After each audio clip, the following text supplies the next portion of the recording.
Okay, thank you. Okay, we're here starting the second part of our meeting this evening. This is June 5, Tuesday, June 5. And we just completed our first part of the evening with a joint meeting with the town board on just a discussion of comprehensive plan enactment.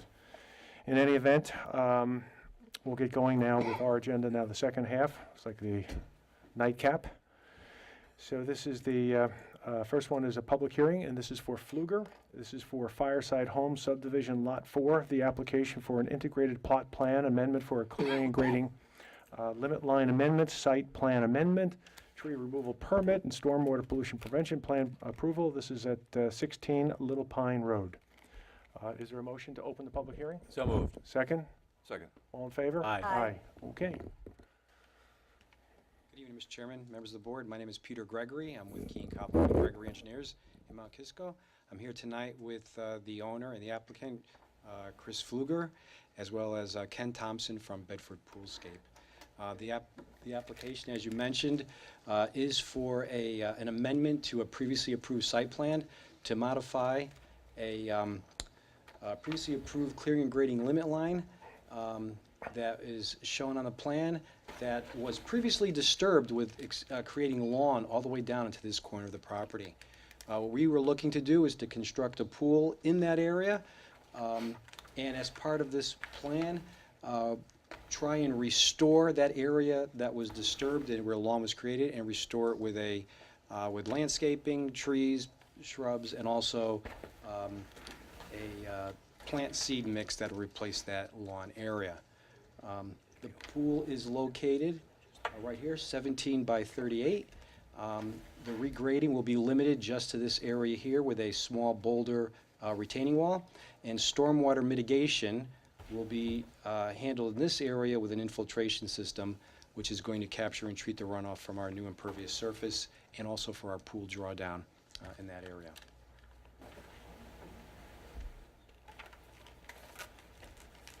Okay. Have we seen any changes at all since last we met? There's no changes. We made a lot of the changes prior to the last meeting we came here, but we've I think just... you have a little bit more vegetation, right, that we're... We did. Right. We added, I think, our And in restoration. this area down here? Nothing down in that area. That's our existing septic Right. system in this area. Weren't we talking about shrubs, though, in this area, or just Along above here. the... yeah. There are pines, white pines that are here now, and that we were planning on supplementing them with landscaping and some of the screening. When you were here last, and we were talking about the trees that existed on this sort of west border here, and maintaining those as screening for the pool going forward, there was a question about whether those trees were on the Pflueger's property or on the neighbor's property. Do we know the answer to that question? I believe they're on the Pflueger property because we did have them located by survey, and they are showing up on our survey. See the shadow of the house? Yeah. See where the 5 is? Yes, they are on the Pflueger property. No, I'm talking about the trees that are over here on this border right here. Oh, there's no view of those. Yeah, and there is a house over there, but... Okay.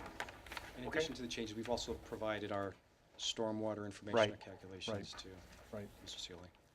Bob, I think you had some comments on this application? Yes, I did. Basically, ST1 pertains to the summary for the pondages. They didn't include the pre- and post-runoff volumes for the 50 and 20 and 100 year, which they should do. ST2, they should have a table which shows the percent decrease for the 50 and 100 year 24-hour storm event as well. ST3, regarding the infiltration rate, I recommend they put in a 25% clogging factor, drop it down to 80 inches per hour. ST4 is just basically to size the pretreatment tank in accordance with DEC Chapter 4 and 10. ST5 is just a drainage area map for both the pre-development, because there seems to be 2 sub-catchment areas in the report, but they weren't shown on the map, so I just requested the map to be showing that, and the TC lengths. And I would highly recommend that the curve numbers be bumped down to 61, because this lawn there looks in pretty good condition as opposed to fair condition. So I'd recommend bringing it down to 61 as opposed to 69. And I believe ST7 is a standard because it's more than 5,000 square feet of disturbance, going to need an NOI, an acknowledgement letter from DEC as well. And GC1 and GC2 is pertaining to the declaration, which would be required Mhm. along with the map of amended clearing and grading level 9, which should be attached there too, and that's it. Any questions on any of the No, comments we've from? had a chance to see these, and there's a couple that I will have to discuss with, but we've addressed the majority of these since we've received them. Okay. Are you comfortable with conditioning these? if we were so Absolutely. No problem. Inclined? Okay. Steve, you had some comments on this application? Yeah, they have addressed the recommended changes for the landscaping plan. There's just a few minor technical changes with the 5-year maintenance and monitoring plan, just some wordsmithing and, to make it consistent with our, bonding program that we have. I had a question on the monitoring plan. I think it was on this application. They're all becoming one application now. But I think when I read through this, that the monitoring plan was going to start with the submission of the plan itself as opposed to the actual planting. Should it not be that it's really, yeah, here it is. The monitoring period shall begin with the review of all the required submitted information materials. Shouldn't it really begin with a planting? This is on page 1 of their restoration planning plan, 2C. So it seemed to me, I don't know what the standard is, but it didn't seem correct to me. I think it should start once you put it in the ground, and then that's what we're most interested in, monitoring the progress and There can be delays. Exactly. And I think that's absolutely correct. Yeah, I think we could change that. I mean, one of the things it has is written approval, and traditionally, that's not done until Until the they're in. plantings are in and the first-year report is. Okay, I think we should just make that So we very could clear. clarify that. Yep. Yeah, suggest to clarify that, too. But otherwise, you're okay? They've addressed the, your issues that you had raised before, right? And you're fine with the seed, the mix that they're proposing? Right, So, and then they just have to submit a cost estimate so that we can determine the bond amount, for Okay. the 5-year period. Any questions from board members? I have a question. I assume that the development coverage and. Everything is fine, it's consistent. Yes, Complies? it all complies. Okay. Any questions or comments from the public on this application? They've got a phalanx up here, so we can't see you. There's a wall. But if there is, come on forward. If not, I'm only kidding. I'm only kidding. If not, not seeing any comments or questions from the public, is there a motion to close the public hearing? So moved. Second? Second. All in favor? Aye. We have a resolution before us. I don't think we have to do anything else, right? This is a type 2? It is a type 2 action, yes. Okay. So we have a resolution before us that's been prepared. The most recent version before you has been amended per Steve's last comment memo and Bob's comments that he read to you tonight, so you should have a red line version in front of you. Draft 18, okay. Well, I had one, anyone, any questions or issues? Yeah. I had a couple of questions. I don't see any red lines in, oh, there it is. It's in black and white. It's black and white instead of red. But it's Sorry. redlined. All the changes On the are, screen, it looked red. You have to stop with that invisible ink, you know. okay. But it's everything from your memo? From staff, from, Memo. and Steve's memo. Okay. Did we see a lighting plan on this? That was one of my questions. We speak about the outdoor lighting on page, 5 on one of these versions. 4A, outdoor lighting shall be identified in the plan, but I don't recall actually seeing a lighting plan. Yeah, they said that there was one light, I believe. It's just in the pool. In There's the pool nothing itself? proposed Yes. as far Nothing as outside? site. Correct. So it's under, Water. okay. Okay. Anyone else, anything else? I have to see where it was in the old Yeah. one. A small question when we get back to the conditions to be satisfied prior to the building permit, submission of the 5-year M&M plan. Steve, does the plan that's being submitted make it clear that we want the understory to really be deer-proof, if you would? Or deer-resistant? Yeah, we do have that language within the, monitoring and maintenance plan, and I believe it's on the plan too, for deer fencing. Okay, If not, we'll make sure that it is good, added. thank you. So my other question was on page 7, item Q, where we talk, this goes back to the question about the trees, just to make sure that when you're talking about the landscaping that has to be maintained and, or replaced, we are including those trees that are on the west side of the property to the neighbor. Okay. Okay. Is that okay, Steve? Mhm. Okay. Good. Anyone else, anything? If not, is there a motion to move forward to approve the resolution as amended? So moved. Second? Second? All in favor? Aye. Okay. Good enough.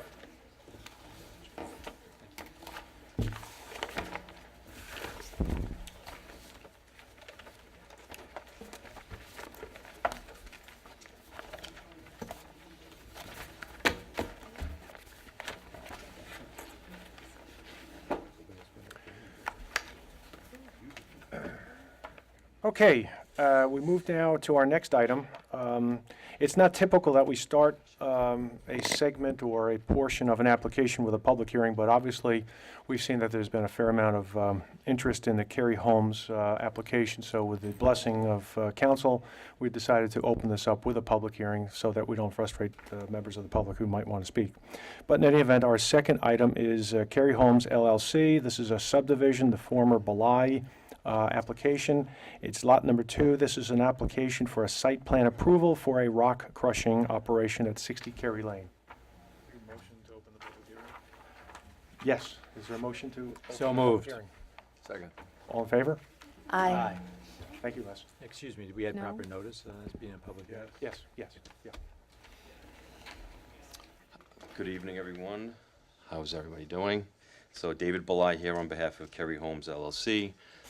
Before you, you have an application for a permit to crush rock on the site that we've already started excavation work with, that we've hammered out existing rock and rock ledge.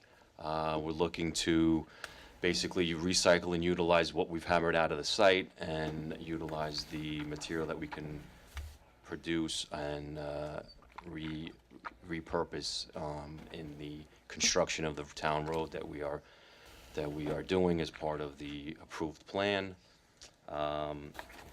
Just a couple of things before we get into questions.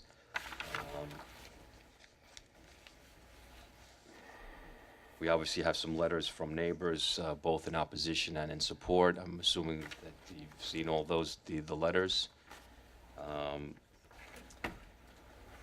Couple of notations, if you will. I understand that Pine Bush Equipment is going to be the vendor that we would rent the equipment from. And now the Tompkins Excavator is our contractor. He's here with me this evening to answer any questions that you may have.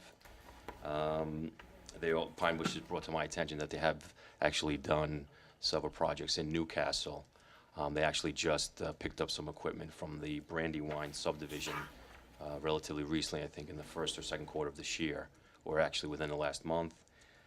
Do you have, excuse me, do you have a sketch or a drawing that So we can? we circulated, I believe, a sketch Right, with but the do you have one that we can put up on the screen here for the public? Not in, no, I do not. Okay. Produce one hopefully within, if I can get a PDF of the one I have. Because we only had hard copies actually circulated, so I probably cannot do it right tonight.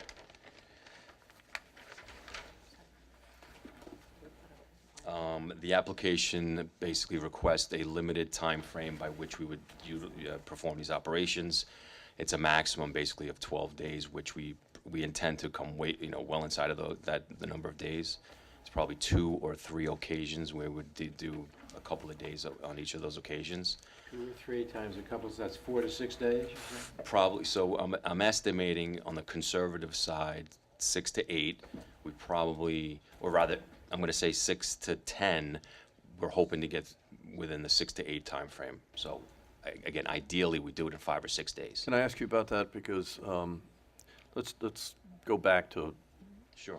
what are the metrics that go into that conclusion, which is really such a wide span of time? It seems to me that, I mean, this is a science, right? So what are the unknowns that give you a conclusion that you could need as little as 6 days or as many as 10? Well, it's just for the mere fact that what we've already hammered out of the site to date, we know that we would do an initial operations of crushing what we have on site.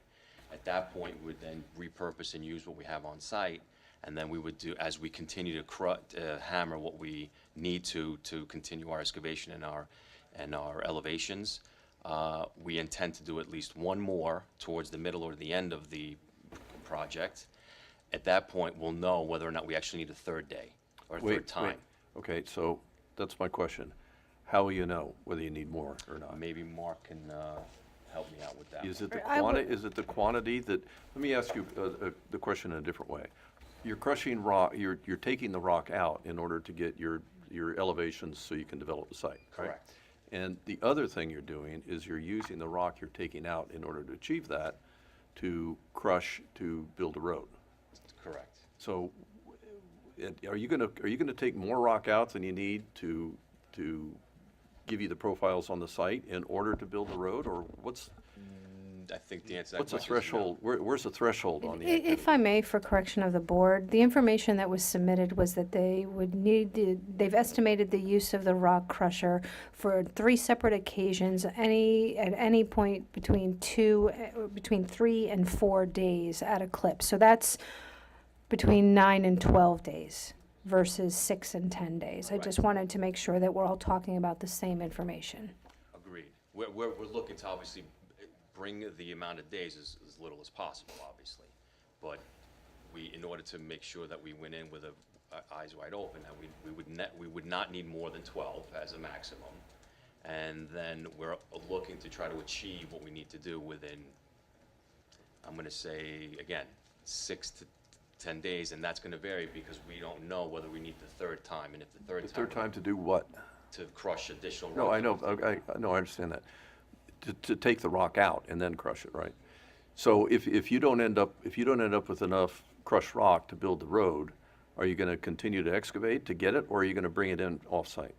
No, We're not bringing, it's the purpose. Can you speak into the microphone, please? Thank you. Purpose of crushing it on site is less trucks that have to run on the town roads to bring the material we need to build a road. And then there's a surplus of rock, if we were not able to crush it, that all has to be hauled off the site.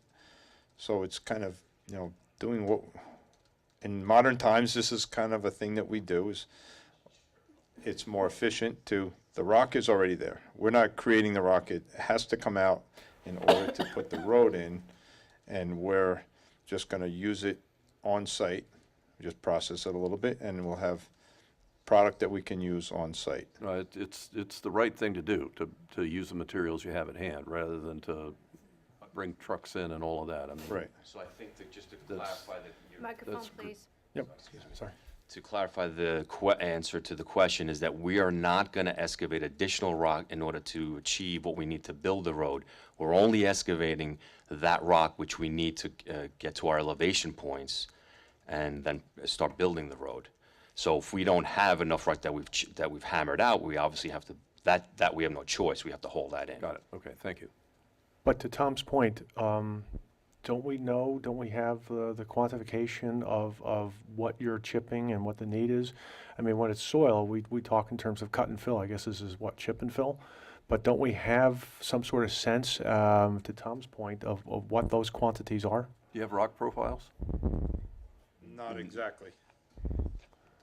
Or at least not yet. So you haven't done borings frequent enough to know where the rock actually is? You're just gonna open up the ground and where it is, and...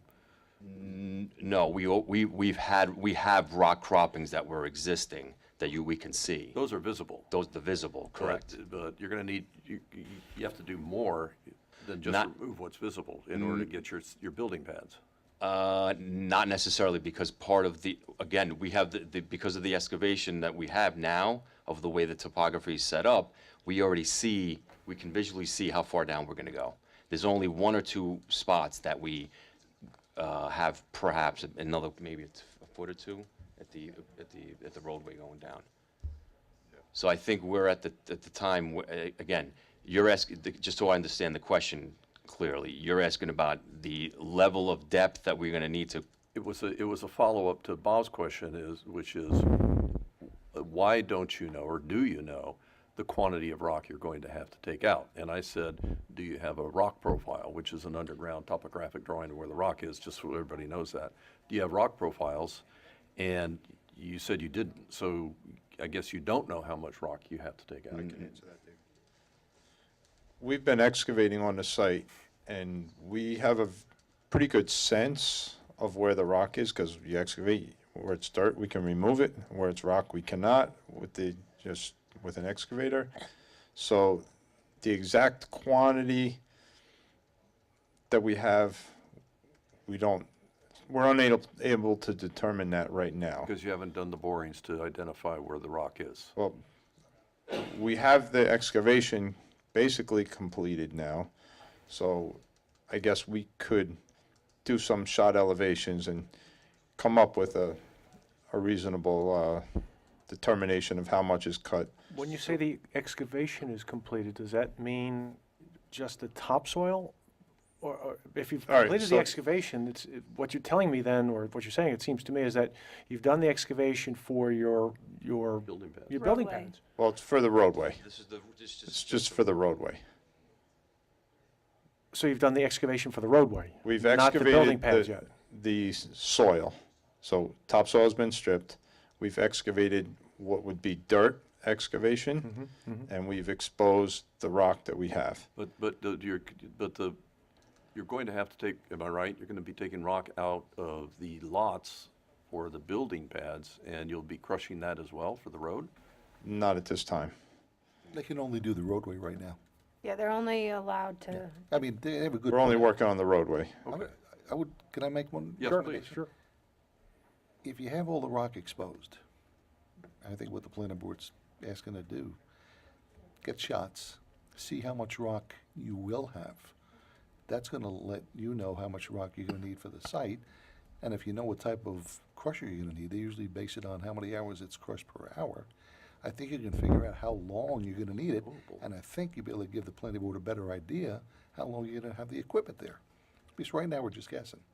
And the other I issue, mean, I yeah. would, like I said, get good topo. I worked for surveyors many years, we used to do it all the time, it's a standard thing.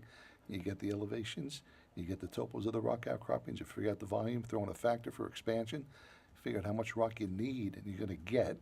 That's gonna let everyone know how long the equipment's gonna be there, and it's gonna let you know of a shortfall. and it will let you know whether or not you have a shortfall, because in your description, you said you were looking at three sizes. And some of it you're going to use and some of it you're not going to use. And I think it's important to understand how much will be trucked off site versus how much will need to be brought into the Right. site. And you should get all the estimates from your engineers, which we have in the engineer's estimate, so you know what you need. The next step is to find out what you have. Yeah, and I think after we go through this process, it would be very frustrating for the public as well as the board and everyone else, that after we do all this, we find out that there's still going to be a substantial number of truckloads, one way or the other, either trucking more gravel back onto the site because you have a shortfall, or trucking it back out. And that would sort of defeat, both. and that sort of defeats one of the main reasons why we're doing this on site. So understanding what those quantities are in terms of time, days, quantity in terms of what might be necessary for truckloads is critically important, it seems to me. And keep in mind, too, this is gonna be a town road, and the item for the subbase for the roadway has to meet stringent analyses and criteria and specifications based on DOT. So, I'm hoping when you do it, have confidence that it'll meet those rigid specifications, which I'm gonna hold you to.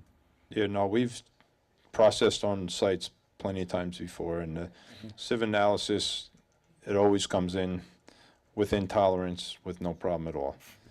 The rock we crush, we don't mix it with dirt. A lot of people crush Yes, rock and they feed dirt in also. We're just gonna crush only Worked with rock. builders in the past on other subdivisions, and they tried to crush the rock on site, get it from other places who did it on site, and it just turned into a problem because they couldn't get the right amount of materials, and it was too much silt, and it just created a problem. Yeah, if we crush clean rock, that I have confidence to produce a better material that I could probably get at the quarry. Okay. So that's not a problem. Good, The good. approximate quantities that we need on site is about 600 yards of each product that we can make. Okay. Well, if you could, we'll need you to quantify that and And submit that that to in staff. documentation and. So we can check it and. Again, we know what you need, that's easy. Yep. Just work off the plans. The question is whether or What not do you you have have? That's what you the- need. So, That's can why I- you need a surveyor to get the elevations, do the rock outcroppings, do profiles, do average and anterior method. See what you have.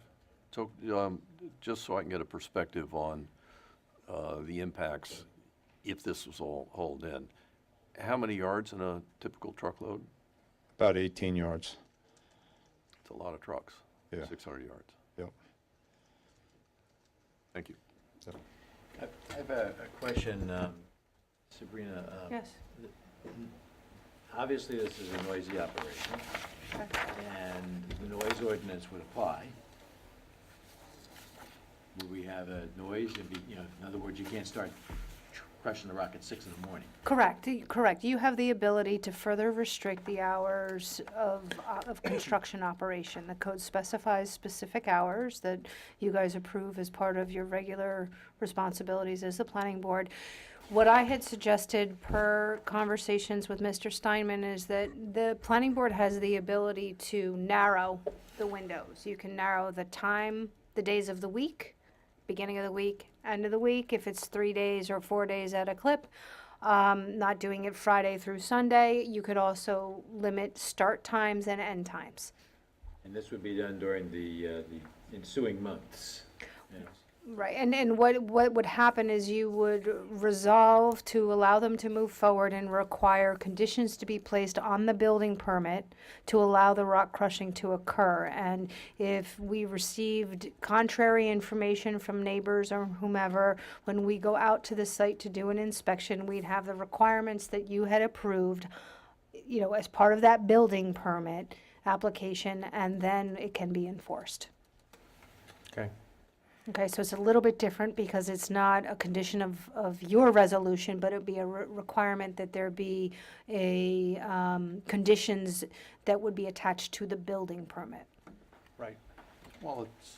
Still a Could be condition good. of the planning board's Planning resolution. board Correct. resolution. That's how it's, Yeah, there's Correct. gonna be no Why limit. you're here. by attaching it to the building permit. Correct.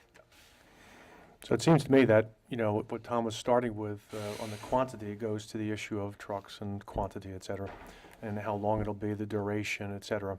But it seems to me that we need to echo what Dick was alluding to, the noise levels. We'll need to get information about decibels and how that, where the decibels are at the property lines. And again, we don't have the drawings tonight, but the location of the rock crusher, where it's going to be, it seems to me that's going to be important. Well, even that, I know they drew it, but I think that was sort of loose. It was the proposed and where they thought Well, it might be. and that's another issue, is to Exactly. move it more towards the center of the Right, property, right. so that, the noise isn't just over the Right. hill here. Yeah, and make it a fixed location so that, we all know and that you guys can enforce it. But the duration, the size of the machine, proximity to the property lines, this whole issue of the dust control, just explain how the watering will take place with this machine, how it takes care of the dust. And again, we'll eventually have to look at the truck traffic too, I guess, but we'll see what that is when you guys do your Well, that's profiles. one of the reasons you have to get a approval from the county, because they have the Division of Air Quality, and they oversee the air quality, because it Yep. creates quite a bit of dust. Right. Obviously, that's why you need the water. Right. Can I add something? Sure, course. absolutely, of course. The noise level on the crusher, it's Komatsu BR 380, it's operated in this town quite a bit, because I asked my rental guy, and he says they've done quite a few rentals in this area. The decibels is 80 decibels at 50 feet. And we have paperwork to back that up. Good. That should be submitted. Yep.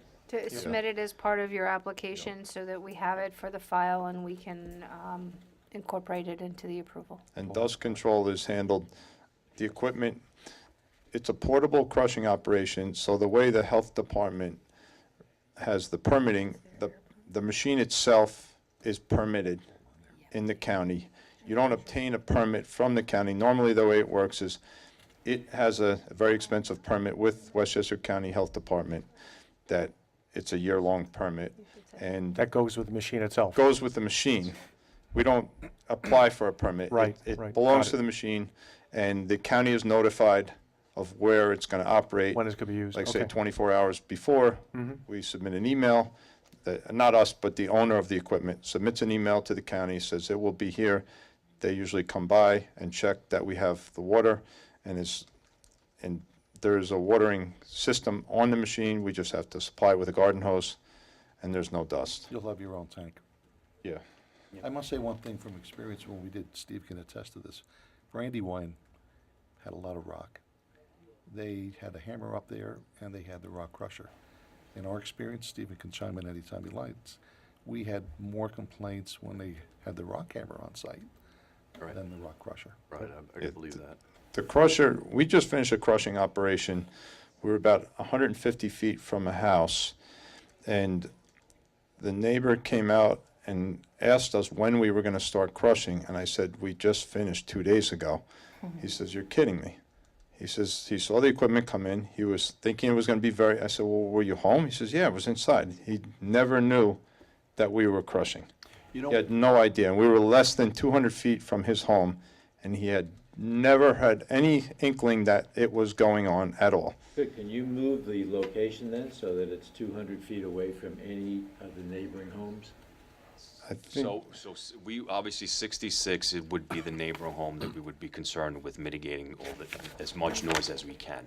And I believe that may be, again, we'll supply the actual distance of the current location, because the intended location of where we have outlined it on the sketch is going to be deemed the fixed location. If that's not optimal, if we have some more an ability to move it in the center, we obviously will do so. Okay. Well, I think you do have the ability to move it in the center. It may be there's something else there that you have to, fix afterwards. But right now, when you say there's going to be, it's 80 decibels 50 feet away.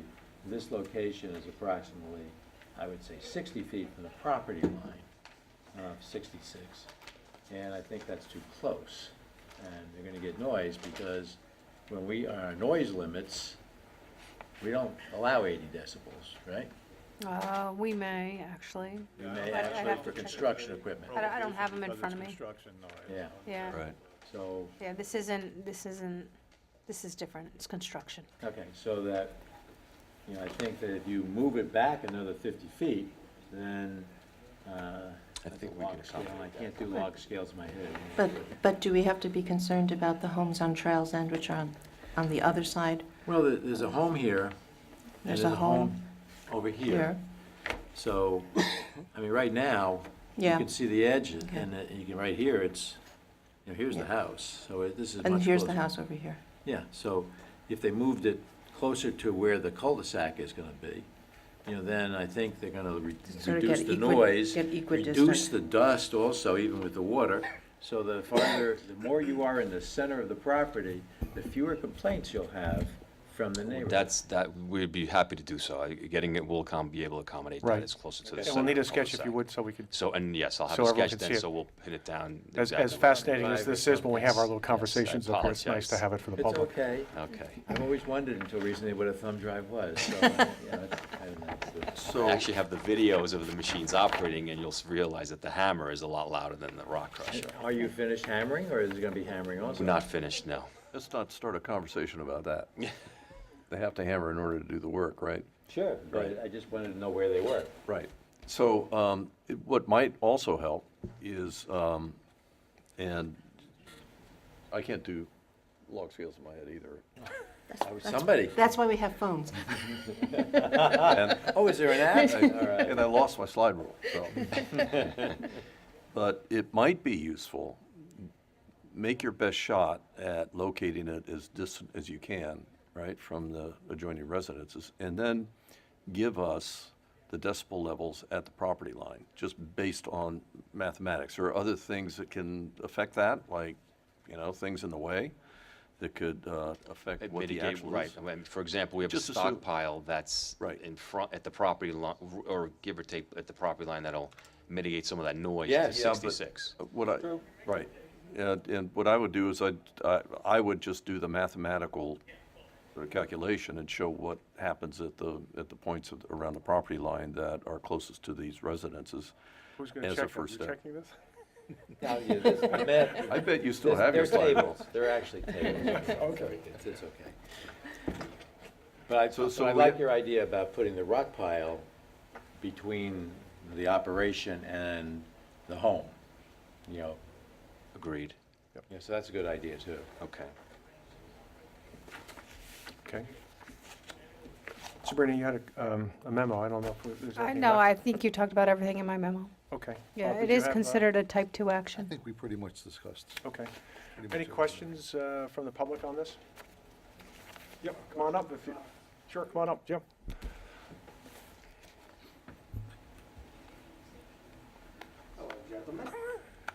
Long time no see. I'm Howard Unger. I'm the owner of 66 Carrie Lane. And there's no map, so I can't show you, but I think you have something in front of you. So obviously the house that is most impacted by this. I'd also like to point out that this work is being performed over the summertime when people are outside. Our pool is right in our backyard. My daughter is a New York City school teacher, is going to be home for the summer, so she will be outside a lot during the middle of the day when all this will be going on. And I think everybody in the neighborhood, I think you've received quite a few letters from the neighbors about already the disruption that's been caused in the neighborhood, the nonstop chipping and hammering sound that we've been hearing, and that continues to go on. As far as I have always understood, this is a very unique thing to do in the town of Newcastle. I understand it went on in a much larger subdivision in Brandywine where there were many homes involved. This is not something that's normally done for basically for a single lot in the town, due to all the issues everybody's raising about it. Just incremental noise over what there is, incremental dust created, and a lot of things we're talking about will help to mitigate it somewhat, but will still create incremental dust and noise over what already exists today.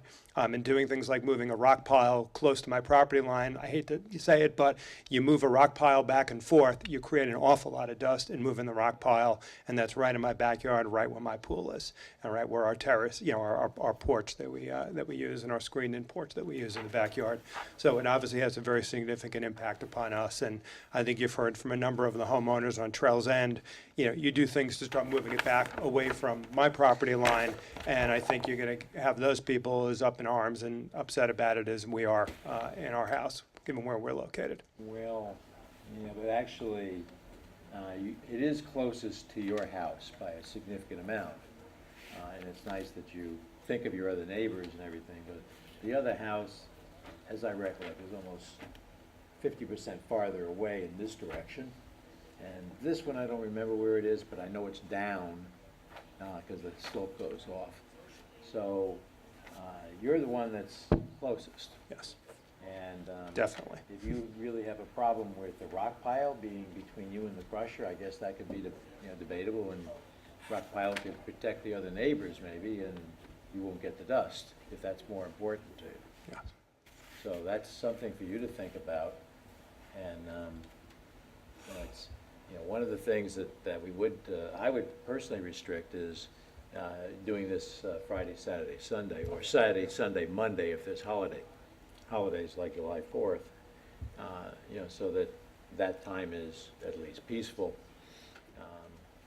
But from damage to roads and having heavy trucks go on roads where there are children in the summertime and cars going by and everything, the safety is improved by not having those trucks traverse the public roads.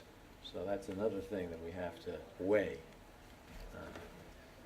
But you raised a good point about the dust, so if whatever you would like to say on that when you think about it a little bit more, maybe we can take that into consideration. Okay, appreciate that. Good. All right, Okay, all. thank you. Anyone else? I'd just like to make the observation that I remember, we're getting back to Hammond Ridge now, I remember the application when that came before us quite a few years ago. It was a lot of roadway being built with a lot of pads being built, cleared and graded with a lot of rock outcroppings, and I certainly don't remember the activity that went into when it comes to chipping and blasting for that project. But if the community hadn't been willing to suffer that construction process, there'd be no Hammond Ridge. This is one of these things where it seems to me that an applicant has a right to realize the value of his property, and these are the consequences that are anticipated by our codes, and these are things that I think that we pretty much need to expect that we're going to have to put up with for a temporary period of time. In particular, I support the notion of local sourcing of materials. This is actually a very big deal, and it's a principle that I think that the town really ought to be promoting, and this is one of those. I counted 18 yards in a truck, 600 yards, that's like more than, what, 30 trucks? Going on our roadways, buying gas, burning gas, to get back and forth, and the amount of dust and everything that raises. So I think that just good practice says that this is the right thing to do. And for now, I'm more concerned about mitigating, making it as least impactful as possible, rather than suggesting that it shouldn't be allowed. I think it's a good thing myself. Thank you. Okay. I mean, I think by the time we finish with this, I think we'll have reasonable limitations in terms of the days that you can do it, the hours, et cetera. And of course, we're going to want to have, again, going back to Tom's first comment, some idea of the quantity, so we have some idea, so the public has some idea of what the impacts are going to be in terms of time. So a little bit more work for you to supply us, and then what we'll do is, I guess, continue the public hearing on this matter, see what that information is, see what the sketch is, see what we can do in terms of some of the realignment and location of the crusher itself, and we'll have information about the decibels and what we do with that, and how this machine works in terms of the watering, et cetera. So my question would be, David, given what you've heard tonight from the board, do you have a sense of timing to getting this information back to us so that we could continue the public hearing to a date? So, give me the time frame by which you would want it to you, and I will have to make that happen. And we'll prepare all the information that's necessary. So we have, what, a July 17th and a July 31 meeting What do we have, June? in July? Do we have June 26th? So we have a June 25th deadline for the July 17, Yeah, you and a have to July go. 9 deadline for July 31. So June 25th, You gotta go for that one, because we're off in August. right, so I'll be, yes, we'll make it happen, June 25th. Because I think actually, so quite a bit of the material is already, is prepared. It's also provided by the vendor who supplies the machine. So quite a that's prepared.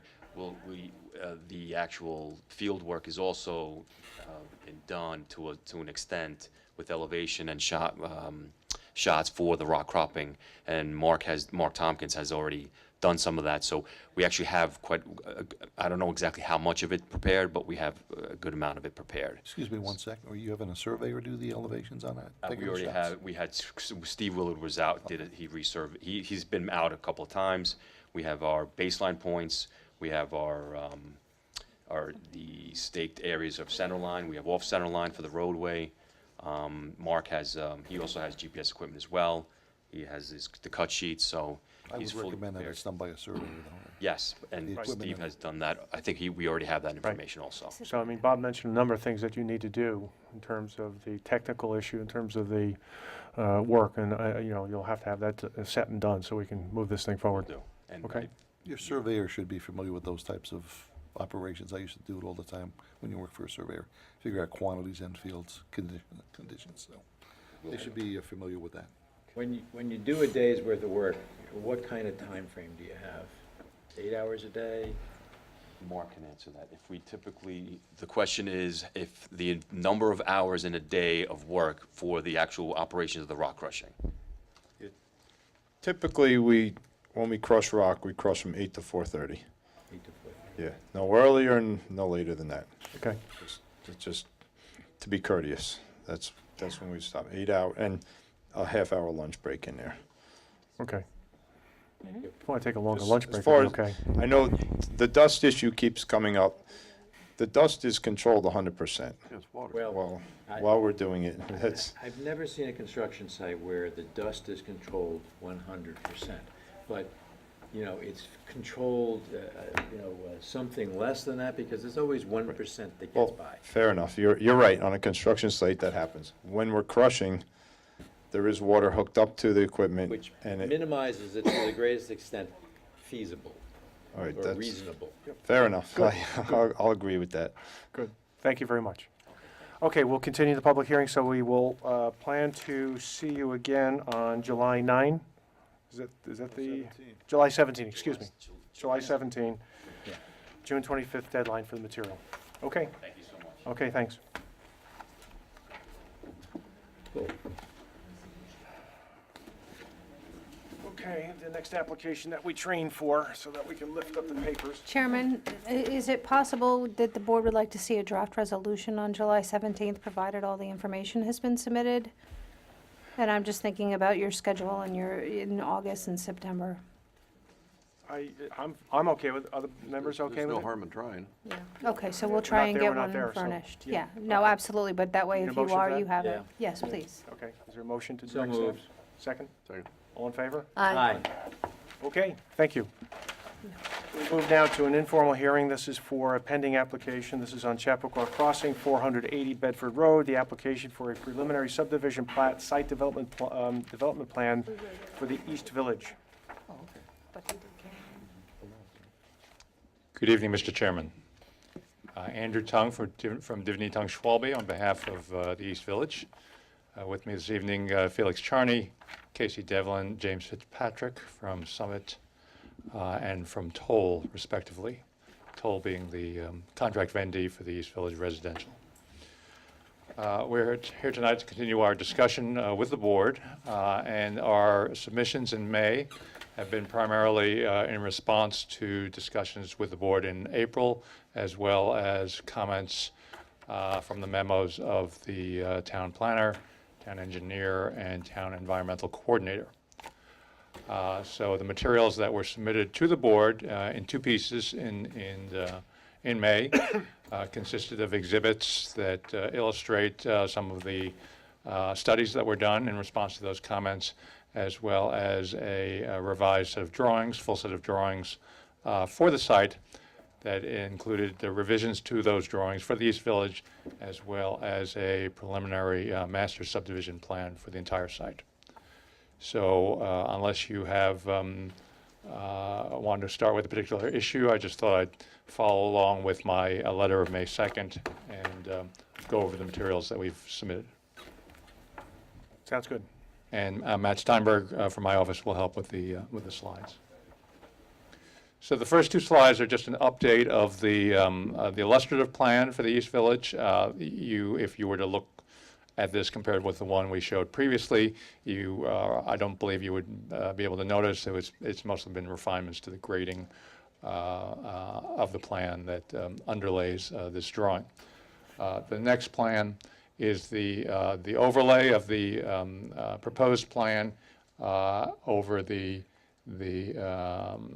approved MFPD, PDCP, and we believe that we have, especially with the revisions that were done in April, conformed generally the layout of the units. The road is in the same place, the center road within the East Village, and the units, although there have been some variations to account for the developed grading and for the developed townhouse architecture, they're basically consistent with that plan in our view. The next three slides are a series of studies that we did looking at the walls and the landscaping on both the east and the west side of the East Village. The first two slides, this slide, and this has been an evolving design that's both topographical and landscape related, working with Steve Coleman to explore how best to optimize both the grading and the walls and the planting that would take place and the trees that would be retained, so that the view from Cowden Lane is not dissimilar to what was presented during the environmental review. And we believe that with this exhibit, which shows across the top that profile or that elevation, if you will, of the view from Cowden Lane, it shows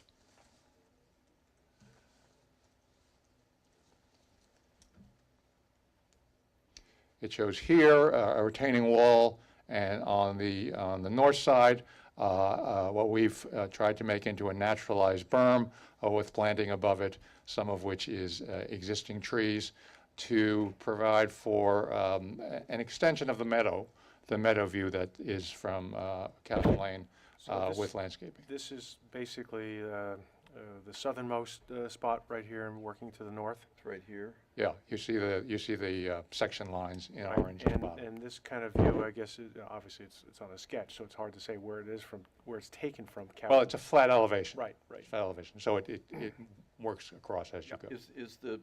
Is this red line the actual section line? That's the elevation line. It's not a section line per se. Well, this is a section line. Yes, That's a yeah, section. that's correct. And so this dash line is the three-dimensional representation of that section line. That's correct. Okay, thank you. That's correct.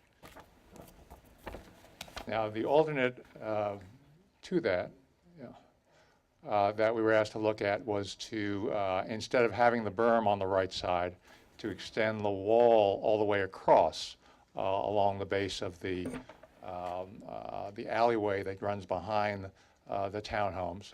So that wall runs all the way across instead of the berm that was in here, with the idea that potentially that wall could be planted on top of, or otherwise, it would be another way to make up the grade, because there is a grade differential between the back of the townhomes and the meadow that slopes out to the back. And what would be the elevation of the wall there? What would it range from? What kind of height are we looking at? It's in the 10 to 15 to 18 foot height. It varies across based on where the existing Of course, elevation yeah, is. Right, Sure, right. sure. But it could be as high as 18 and anywhere from 10 to 18 then? Yeah. Okay. And it goes down to 2 at Sure, the, of at course. the, I where understand. Right. it pushes into the ground. Personally, I like the idea of the berm better, and this is the rock that you intend to, the fascia you intend to have? That's the proposed modular concrete block. It's now. actually concrete, it's Yeah. not rock. It's concrete, yes. This is the same product that's on the project in Pleasantville. It's similar to Gas the product, concrete yes. units Yeah, that are put together. That's discordant to me. to say the least. No, it's molded. Where's my Google? Hold it. Now, so we are of a similar view. We believe that the combination of the berm and the wall, where necessary, is more fitting for this site than a total wall. And we have been working with Steve to do that. Both of these sketches were in response to meetings that we had with him, as well as discussions that we had with the board when we were last here. I've had the chance to look over Steve's comments, which were received yesterday. He has some refinements that he suggests in terms of the slope of, you can speak to that, but we believe that it would be most useful for us to sit again with Steve and to see, if you go back one slide, Matt, to address some of his comments by looking at specific areas and figure out how best to treat each particular area so that it fits as best it can. So we would like the opportunity to do that. So here's my reaction to the drawings are beautiful, but I don't think that they really, I think, address the concern, for me anyway, and I thought the concern that was shared in our last time we talked about this, which is that you've chosen the section line, which is right close to the project. And I thought that the concern, at least my concern was, what's the effect of all of this, right, from here? And we don't know that by the drawings you've shown us. And you've essentially not intentionally, but these drawings minimize the height of the entire effect of the berm going all the way up to the project. I'm not sure that that if you actually provided those drawings, that the conclusion would be any different, but it doesn't seem to represent the actual condition that I thought we were concerned about. Yeah, it might be true. I think that I agree with Dick that the wall seems excessive. And the berm seems to be more successful. I perceive there's a wall in here that's necessary in order to meet the grades, no problem. But it really doesn't address the condition. This drawing doesn't address the condition of what it actually looks like from Cowden Lane.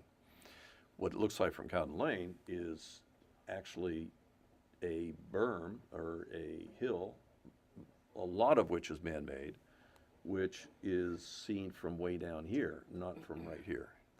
So there would be in this section line, or profile line, right?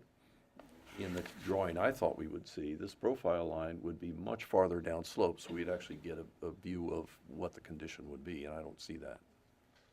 Let me try to address that in two ways. We have also cross-sections running perpendicular to the wall and to the units. And you can see that here, here, and here through two different conditions. Here through the berm, which is the northernmost section. So you can see the fill that's been placed in this area.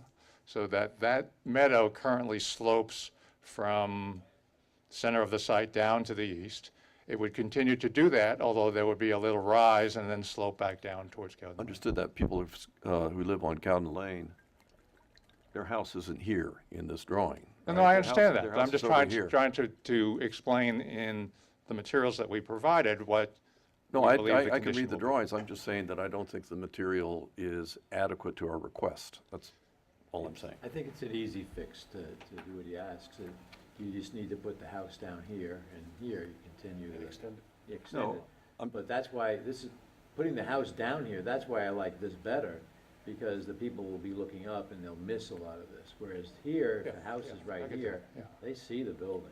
That won't do it for me. Yeah. Well, let me try something else. We also, if you advance a couple slides. So we provided, these are, we did, as some of you may recall, when we did the environmental impact statement, we did a series of visual simulations all around the site, both before and after.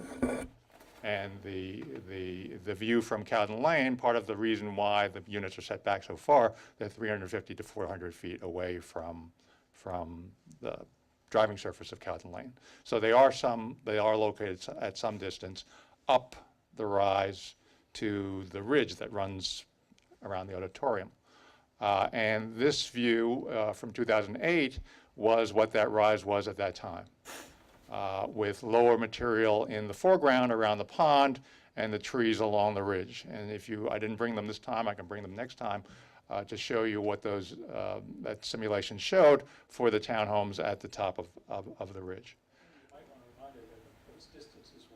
Microphone, please. Yeah.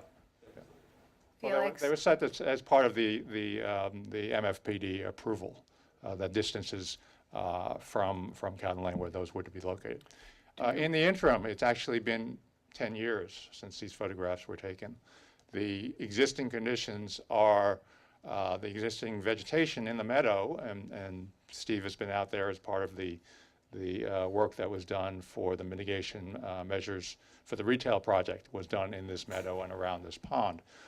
And the material has had the opportunity to grow additionally over that 10 years. So the part of the answer, I think, is that the ridge is now, even before the vegetation has leafed out in April 20th, obscures the view to the top of that ridge even more so than it was 10 years ago. Could you go to a plan and show us where these photographs were taken in plan? So that was taken about in here somewhere, So looking this way. my question was, Andy, next was, in either of those figures, do we, go back. Do we have the auditorium in either of those pictures, or is it taken a little slightly down? I guess my point is, is the auditorium at this point, just to give us some sort of context, is that now invisible, those two figures that you just had out there before, the sketches, the The pictures? auditorium was barely visible in, I don't think it shows up in, go back to the photographs.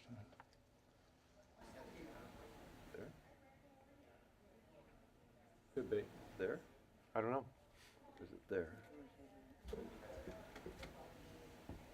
Well, see, it's barely visible. Get closer.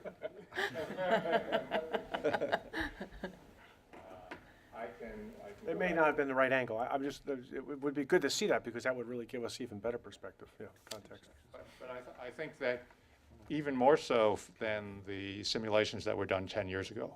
Right. The foreground and the middle ground is now 10 years Right.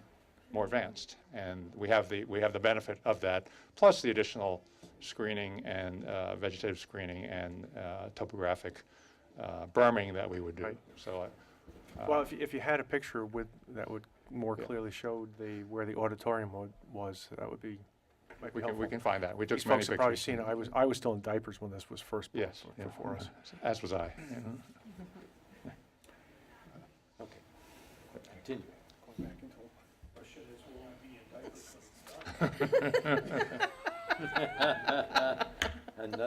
That's another discordance. Show it. Pictures are too small. The picture's too small? You can draw a picture from it. Okay, so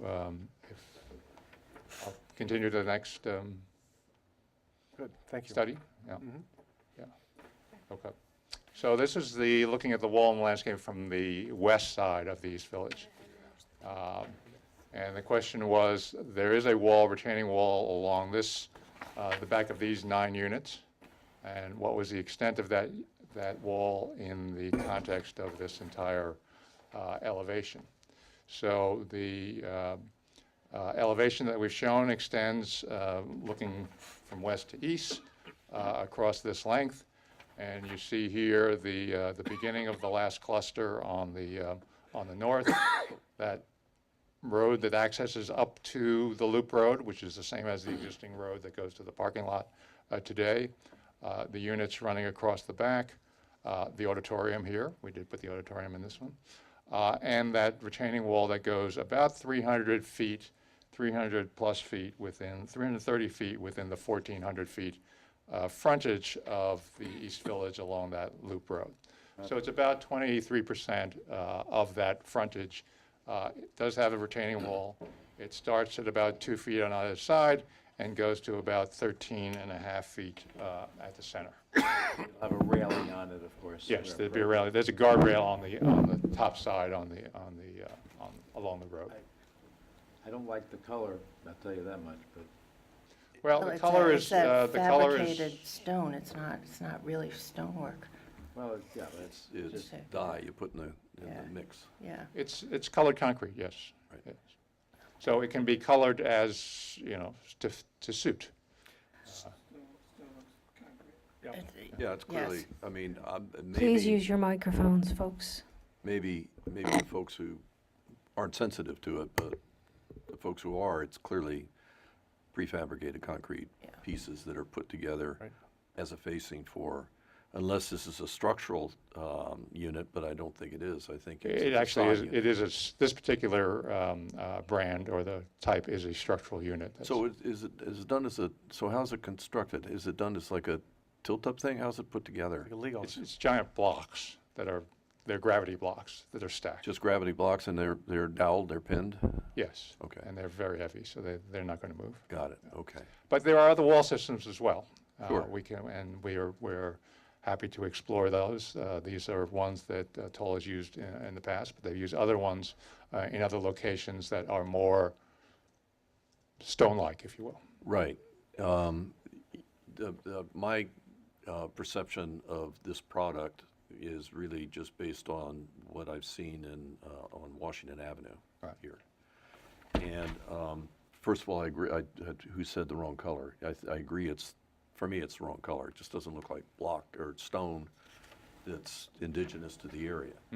I also think that it just looks like it's not really stone. It's pretending to be.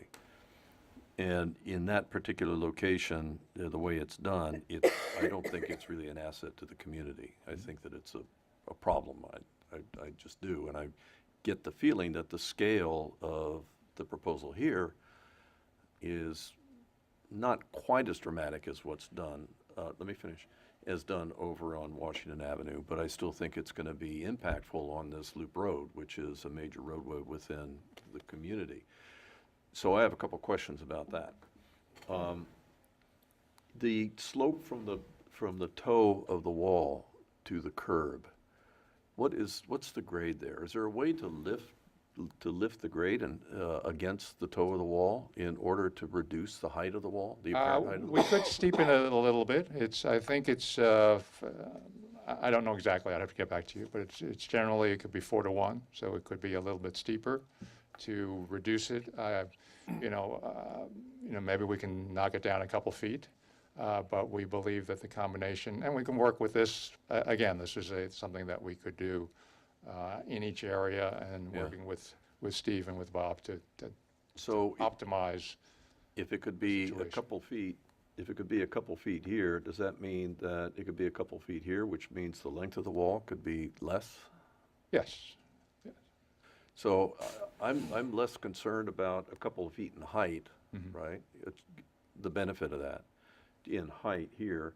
I'm curious about the benefit to the length of the wall if you can raise the slope against it and therefore have, and I don't know what the answer to that is, but it would be interesting to do just a quick thing on that so that we would know what the options are. Yep. And then I really think it would be good to see what other actual options are for the material itself. And Okay. think about the stone walls. I have stone walls. Everybody has stone walls on their property. I mean, it's indigenous to the history of the area, and this just looks like it came from some other place in some other time. Yeah. So The Dakotas came from. Yeah, so- Well, I have a question on that. Tom was alluding to something I wanted to talk about, and that was, this town, this is very unusual for a town where we have placed these homes on these pads and everything is nice and even with the same roof line. We don't have that in this town. This town is undulating, houses are worked in with the slopes, et cetera. Why are we doing this? Why can't we just have this unit down lower? Is there a reason why we can't do that? Why don't we just, why do we have to have these roof lines identical so it looks like Washington Avenue, which I think is very unfortunate, as opposed to what we see throughout the town, which is homes working with the slopes, different roof lines, different levels. Is there a reason why we can't have even the road that's on top of this, between the homes and this wall, just have a sloping road? And this house, this unit here will be down lower. This one might be a little bit higher than this one over here, but again, it breaks up the whole feel. That's And I think we're very- building this castle up here, and we're working with this wall, and I'd like to do away with the wall completely and work with the slopes, which is what we do throughout this town. Yeah, I mean, So we're making an artificial flat pad for an extended area, which is going to add expense to you guys anyway, well, it's excavation and work and walls. But it doesn't have the feel that this town has, the look that this town has, aside from the wall. I mean, the textures, I agree with all the comments about that. I think this is unacceptable. But I don't see the purpose of it. So unless there's something going on here that I'm missing in terms of utilities, stormwater management, I don't know how well that works out. I would prefer to see, and that goes for the back as well. We have this, if this goes up and down, let it go up and down. Break it up. It will reduce the overall mass feel. We have 91 units here. This is a lot of units for this town. And to the extent that we can let the landscape dictate and make this thing break it up naturally, I think it's an advantage. To the extent that we can, with all the utility issues and stormwater management and all those kinds of things, I think we're going at it the wrong way. I think we should try to work with the landscape. Well, in fact, the landscape is dictating this, because as you may recall, there is a ridge, a north-south ridge that basically runs through the auditorium. Yep. So this is the high point of the site, and this is the watershed that defines, the ridge line of the watershed defines to the water going this side and the water going down towards the parkway.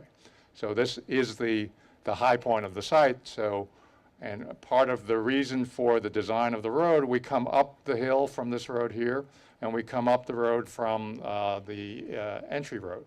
And we rise to a plateau, if you will, up near the top, that's right around in here, not far from the auditorium. So it in fact rises a little bit from the auditorium to get to this point. So this is the high point of the site. And the reason that the units are of a similar elevation is because of their proximity. I mean, the idea was to make this a tightly grouped cluster development, as you would, as opposed to spreading it out over the entire site. This goes back to the DEIS and the town board's decision to not have a North Village, but to concentrate all the units in one of the two sites that were proposed at that time at a certain density. And that density was even higher at that point. It was 111 units within the same area. So to create that sense of community and to work with the streetscape and to do the things that we've been collectively doing over the past number of years, the units will be of a similar grade. They're close enough so that you can't, and there is no slope today. If you go up there and you look, it is fairly level along the top of the ridge. So we are respecting what that is. What we end up with, in order to create this wider area to put the units and to put an open space in the center of those units, which is also used for stormwater management as an infiltration basin, we do have to level out the top of this hill, which requires then this retaining wall on the back side. But it's now a matter, and this has been the nature of the East Village since. I don't think it's been the nature to this degree and to this kind of level of detail. I mean, Well, no, but the basic parameters. Oh, I which is understand that, yeah. Andrew, but I don't follow what you said. Density doesn't mean that it has to be at the same level. I understand what you're saying about here, and I think, for the most part, you know, that's the ridge, and that is working with the ridge. This is not working with it. This is all fill. That's artificial when you're pulling it back up to make it flat. It's being extended, the ridge is being pushed out to create that level area to allow for the central green. Right. I mean, that was a component of what we had looked at previously together. You remember when we first started, these were little cul-de-sacs. So those had more opportunity to follow the hill down because and those units did follow the hill down. But now with this design as it's come to be, these may be at the same level. We can look exactly at the grading plan. There may be a foot or two in variation that you don't see at this scale. Okay, but if you could go, a foot or two is a nice start, but if you could go 3 to 4 feet. Well, we can't go 3 to 4 feet because of the slope of because of the proximity of the buildings and the slope of the road. There is no 3 to 4 feet to make up. You would be artificially rolling what's the top of a ridge. The ridge extends across here, and You're talking about this area yeah. chiefly. That's I mean, not a ridge there. No, the ridge is running this way. I get So it. if the ridge is, if the road is flat here, Right. these units are going to be flat in this direction as well. No, No, They may- no, no. they don't have to be. Absolutely not. I'm sorry, they don't have to No, be. I This disagree is with that. fill here, unless I'm mistaken. Exactly. And this is fill, unless I'm mistaken. That's why you have a wall there. And You're that's filling it. why I think that you've created forgive me for being so abrupt, but No, no, no, you've go ahead. you've created essentially you've created a pad, right? Which has a slope to it, right? But the slope to it is not even perceptible in elevation. All these buildings look like they're at the same height. I'm just talking about what I think the fact is, whether to judge whether it's good or bad, I'm not there yet. I just want to recognize what's happening here. So I can understand why you wanted to do this because you have garage entries. You have cars that have to negotiate a road, which is going along here and getting into the garages. I understand all that. I think that you, as a consequence of all of this, or maybe intentionally, in any case, decided to try and make this as flat as possible. This green here, in order to make it useful for all of that. For the people who are going to live But I around it. don't believe it has to be that way. I think that there are other, this is a really dramatic example, but just take it at face value. You've been to San Francisco, right? Row houses on steep streets with garage fronts, and there's a way to negotiate that, a way to make that work. People they just do it. Buildings at dramatically different heights with garages. Now, that may not be the easy way to build this, and it may not be the way the market wants to receive a product, but it is doable. I don't think it's fair to say it can't be done. I think it can be done. Didn't say it couldn't be done. Well, I thought that's what you were saying. No, I was saying that with all the other parameters that we're trying to achieve, collectively trying to achieve, that the best way to grade it out, and we're happy to look at this again. We can, it's difficult to do grading on a screen. So to the extent that we can sit with the planning board's representatives and look at and see where the grading is and how it's come to be, we're happy to do that. The nature of the site is a large site. If we turn around and look the other way, we see 700,000 square feet of office building that's built, in bigger blocks than this is. And It's built in bigger blocks, but it doesn't have this looming wall, on the used side of the building. I mean, you have the drop-off on the west side of the line of big block buildings, and that just goes down, and there's some road work over there that facilitates getting into the basements. So it is different, but I don't see the same. This wall is going to be a showcase, and I don't like what it shows. I like the idea of trying to break this ridge line up here, and I think you could, with 3 or 4 feet, you could unhinge these 9 buildings even, type of thing, and you could make the hinge line right here, just drop everything a little bit, so you grade it. And I think there's a way to do this, so to break it up and get rid of more of the wall on the 300-foot, knock that down to 200 or something, and I'm happy that there's no longer a wall over here like there used to be. So you guys did some really serious work to get rid of the wall, and never was going to be a wall over here. So I think that that you've cut the amount of wall in half, over what it was before, and that's a great start. And if we can now work with the wall to reduce it some more and reduce its height, and change the texture and the color, then I think we got it. But that's just my personal view. right. So, I mean, I really don't want to be argumentative. I mean, I think we want to get along with like the rest of our lives here. But I do appreciate the nature of the problem. I mean, you don't have Bob's comment about the way our town really looks and feels, I think is mostly because we're talking about single-family home residential where the lots are bigger and the houses have an opportunity to find their natural place in the landscape.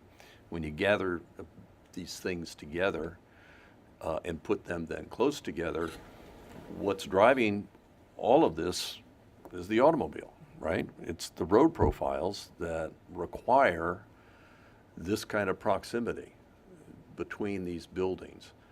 That doesn't answer the question of how do we, because Bob's perception, I think, is just right. Not only are these buildings all the same height relatively, this one is at the same height also. And it does feel like it's a project rather than a neighborhood.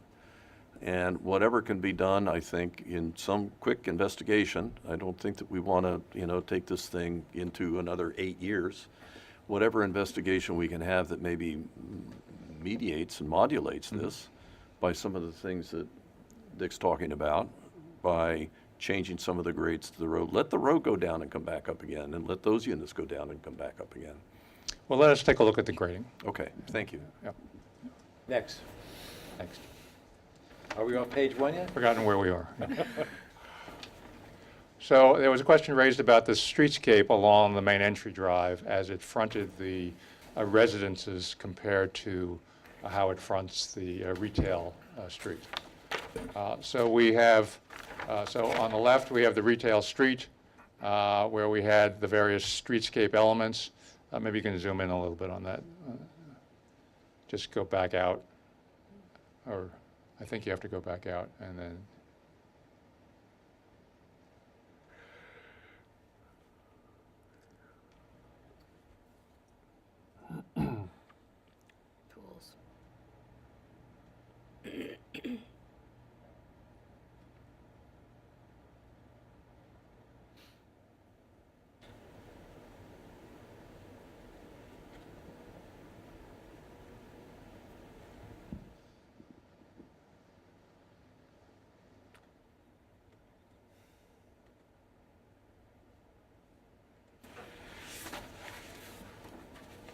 So in the retail area, we have shade trees along the street, we have a sidewalk along the street, light fixtures, planting beds, and benches at certain locations in the retail area. We've taken those same elements, and where appropriate, because it's slightly different frontage, here we have more landscaping, landscape bed adjoining the street and then the sidewalk. But we have similar elements, the street trees, a sidewalk, a low stone wall along the base of along the front of the townhomes, similar to the stone walls along the base of the retail space. So we believe that we've taken the same types of elements, used them in a similar way to provide a semi-public realm, or a public realm, if you will, along the sidewalk bordering the street before you get to the buildings beyond on both sides. So do you have, I sense you don't, otherwise you'd be looking at them. I think it'd be good to see, just a blow-up detail of this and typical section. When you say a low stone wall, what do you mean? How high is a low stone wall? Well, we showed the detail, actually, it's in the back from last month as part of the example.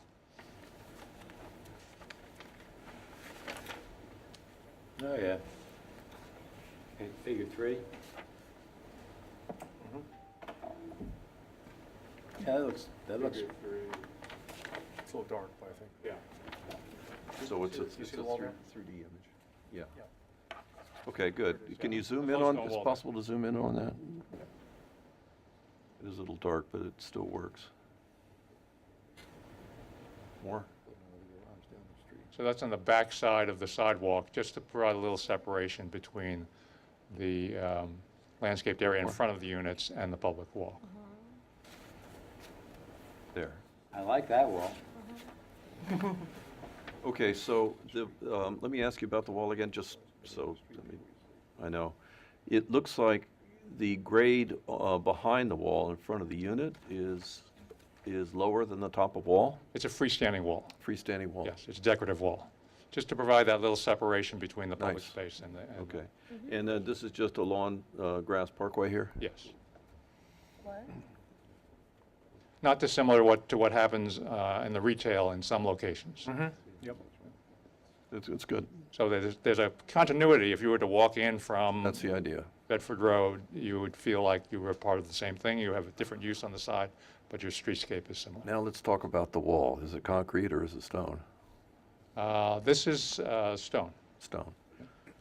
but Okay. it's 2 feet tall. Got it.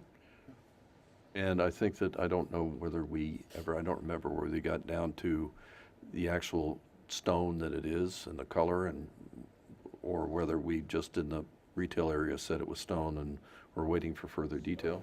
The stone's all piled up out there, the stuff's all being installed, so I would like the stone wall, because I presume it's stone wall, stone. So it's fieldstone, just natural Yes. fieldstone. It's like regular old. Fieldstone to match the fieldstone that was on the site and that is in the area. Okay, well, Right I'll idea, drive for by and take a sure. look. Perfect, yeah. Okay, good.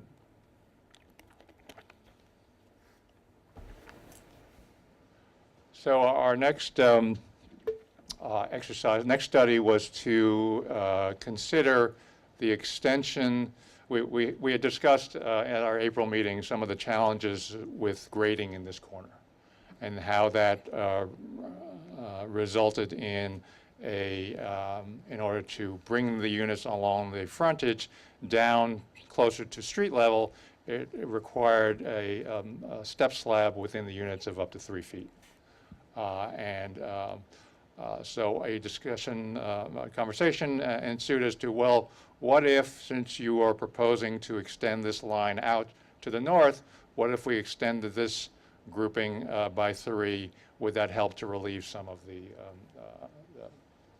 conditions on the inside? So we did that. We added three attached here. What it does is it extends this, what is necessarily a dead end, because there's no place for this to go. They can get back down to grade. And if that were to be provided there, which would fit, it would extend that length. So we looked at, well, which 3 units would we take away? and the ones that we've chosen were here, which is fine, but it doesn't really relieve, because it's only 3 units, it doesn't really change the overall layout or the nature of the grading challenges, because those units adjoining still have the same grading challenges. So given that these units are closer in to the center, we don't believe that on balance there's an advantage to doing this, and so we're not proposing to do this, but we wanted to bring it to you to show that we had looked at it. I thought one of the reasons why we had that discussion at the last meeting, though, related to the 9 extra bedrooms, so that these, which now had grade issues that prevented the master bedroom from being on the first floor, or they had steps and now you needed to add a 3rd bedroom to make them more desirable to a non-empty nester or a non-never nester demographic, you had added bedrooms there. And so I thought one of the discussions was to look for other places to put 3-bedroom units on the property where perhaps they didn't exist, so that we did not have to necessarily look at an increase in 9 bedrooms. I thought there was a different reason altogether for trying to move some of those around. I wasn't here. Why am I looking at you? Yeah, that was, you know, I thought. That was in part the reason, yes. That was part. And- But even if It these were. wasn't so much taking a unit, out of that little cluster or that little cluster and moving it to the back, but looking for a place where you could create a 3-bedroom unit or move a 3-bedroom unit around so that you're maintaining something, if not exactly the same bedroom count, but something close to the same bedroom count as was approved originally. Right, we still have to take 3 units off, because we still haven't, we're not proposing to change the number of units. Right, right. So it'd still be Right. 91. So it's yes. Right. A portion of that, these could be more level, so that they may be able to, at least on the end They units, become have the those 3 empty, units. they have the master bedrooms on the first floor and they remain 2-bedroom units. I'm I not sure just they would thought that- retain I 2-bedroom just thought units, the but- purpose of moving around the units was a completely different thing, not to alleviate clustering but to look for different placements for units that could be 2 bedrooms with masters on the first floor that didn't have the grade issues that the Main Street units now had. Right, that's right. Good, yeah, good, You want to good memory. That was the whole point. That was the whole point. In order, I'm sorry, in order to make it easier to do these here, because you were saying you had grade problems over here. So now they had to Yeah, turn so- into 3-bedroom units. We can look at it more closely, but the issue is kind of twofold. Grade is one issue, but then there's also the width of the unit that is the issue. So we had previously pre-identified some narrower unit locations that accommodated the master bedroom on the 2nd floor versus the 1st floor.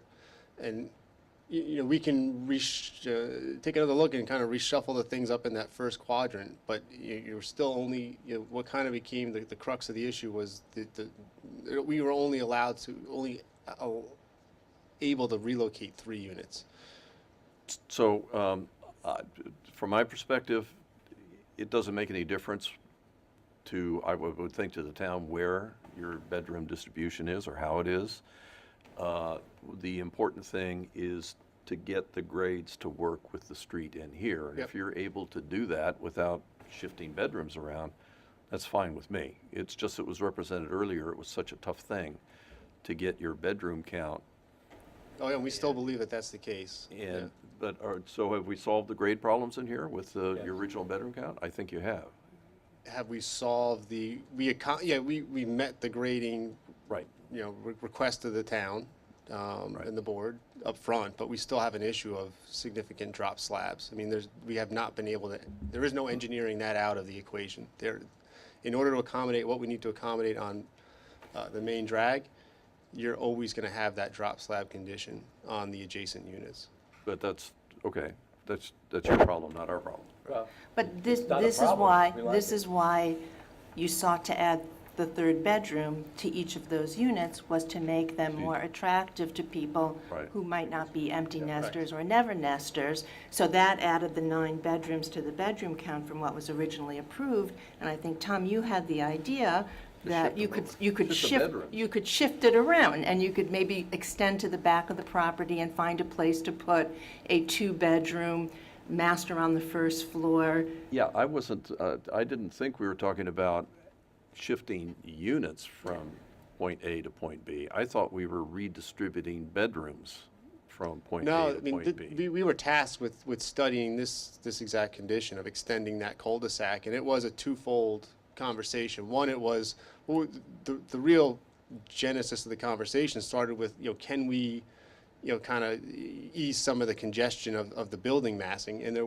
was an issue up like, near the detention basins and the Right. auditorium, and then also on that one corner of the loop of the retaining wall. So those were two lots that, two areas that we identified at the previous meeting. So we pulled what we could from that, and then it became, well, what unit, what third unit could we grab? So we were hoping we can get more than 3 at the end, but we could not. So with regard to the detention basin and the space around the auditorium, would it not serve your purposes to actually remove this one and move it over there? I mean, this is a pretty tight condition Yeah, as look, it is. there are trade-offs to either, or one, there's, we're kind of indifferent. Yeah, Fair so enough. we would say to the board, tell us what you prefer, and we're indifferent to the scenarios. Very good. Are the boundary lines for the auditorium now finalized? No. Okay, so you, Still. Yeah, but assuming that they're in this general area, I think Yeah. Tom's comment is one. right. We might have a preference, if you can, to move that out of this area and use a different area, again, because we're so tight with the Right. stormwater But, and. but and the there line. was a whole different discussion about the bedroom counts and going Yes, up absolutely right. because of this issue with the grade and the desirability of a flat grade between the garage and the first floor for aging in place, empty nester, never nester kind of Right. home buyer. So, Andy, before I forget, I want to go back and talk about the space. You said that's going to be used as a filtration basin? Infiltration basin. Could you explain that just in technical terms?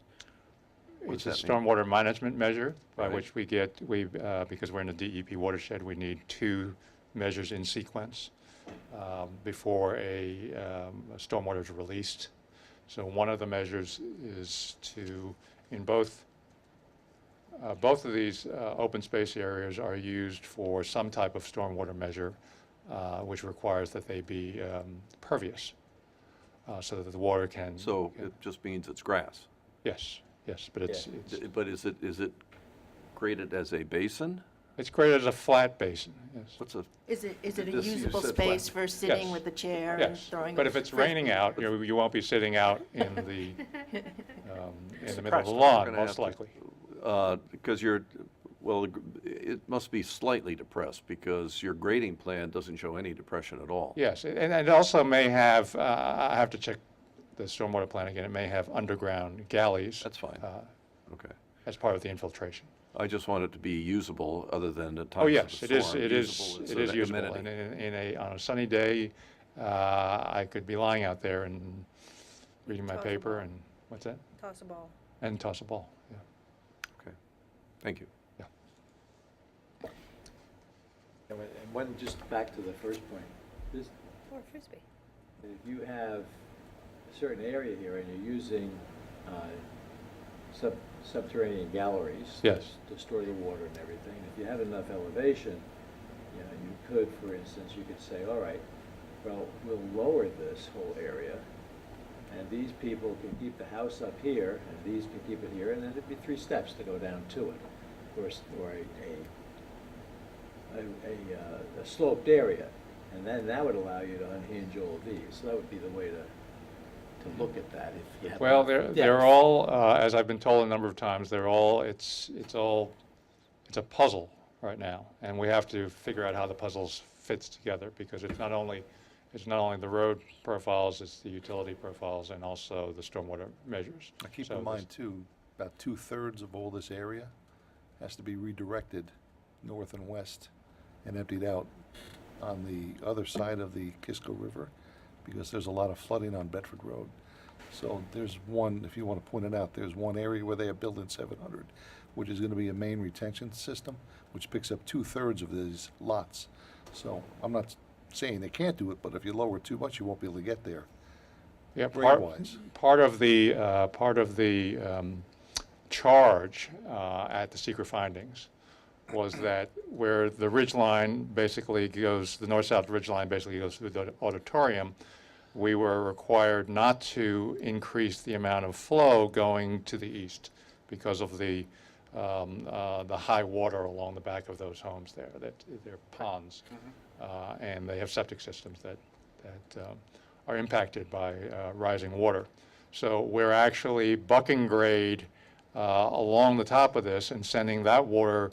The water today that goes this way is being sent that way. To the west. To the west, Down through the sawmill. To decrease improve the that flooding, 'cause situation. Frank was very Right. concerned on Nunziata Right. about the flooding years ago on that side by Pin Oak, Yeah. so everything's being rediverted So that's So part of you the need the challenge gradient too. to go north and west. Yeah. Understood. We're balancing a number of considerations. Yeah, absolutely. We understand. Okay. Moving on to some of the town staff comments and consultant comments. There is a request for more information on the drop slab conditions, showing how those plans work. And you can see here, these are the drop slab units that have a series of steps from the change of grade from the garages up to the living floors.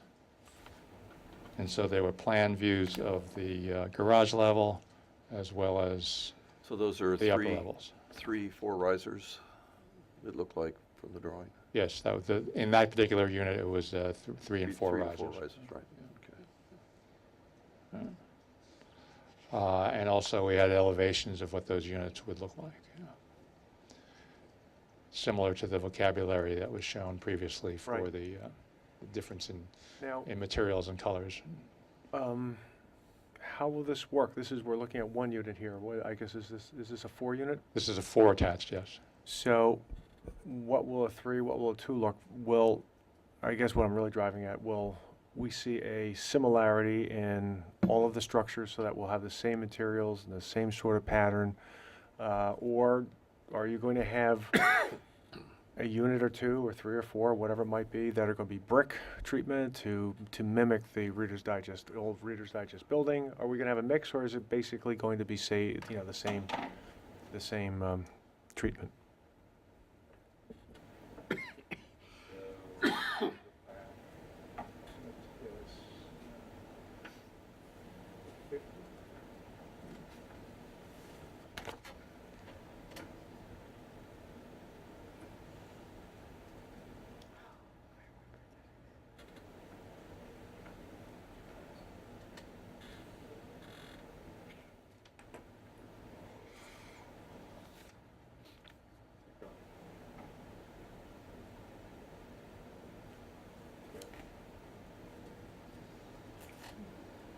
So this is a 3-plex showing the various combinations of brick, siding, architectural treatments, colors that can be combined to provide the variety within the same palette, if you will, of both materials and colors.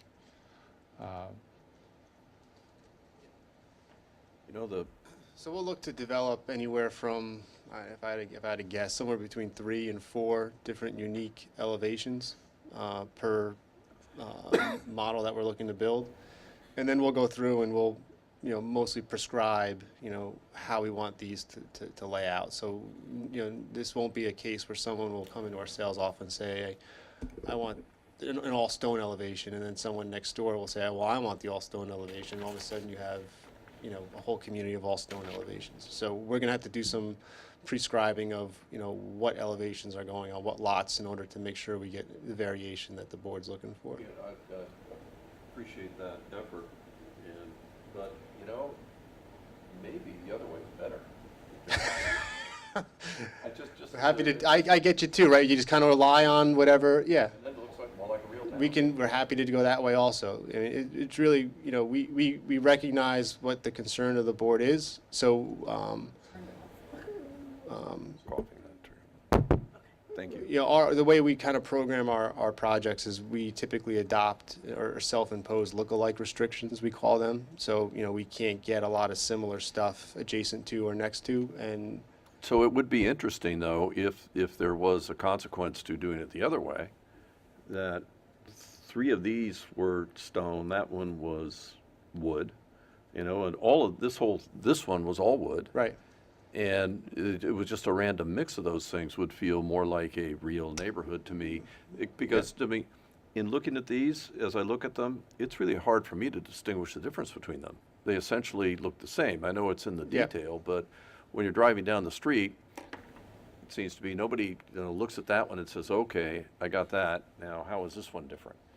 And I appreciate the effort, but I think if the overall sort of consequence is that at first glance they all look the same, I wonder if you just sort of threw it up in the air and let people decide. Yeah, Have you guys ever done that We before? do, sure. And you know it's hard. What's hard to translate on the architecture at this scale and at this early stage of its development. 'cause you don't know Also, what is that it's gonna we'll start incorporating what we call structural options, which are, you know, the customers will come in and they'll say, you know, and rather than having those, you know, those 2 windows that are maybe in a dining room, they'd rather have a walkout bay.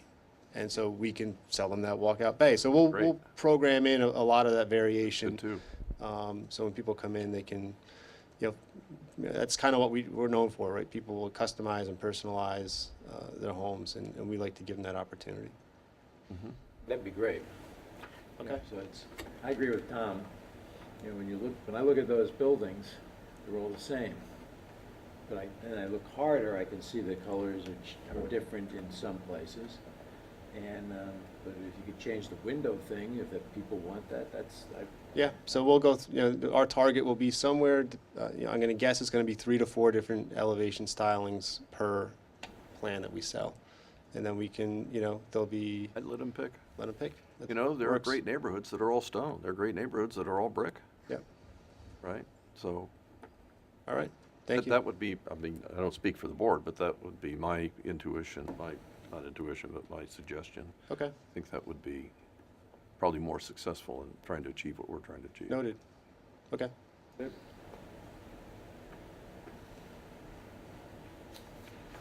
Matt, could you try to get back to 12?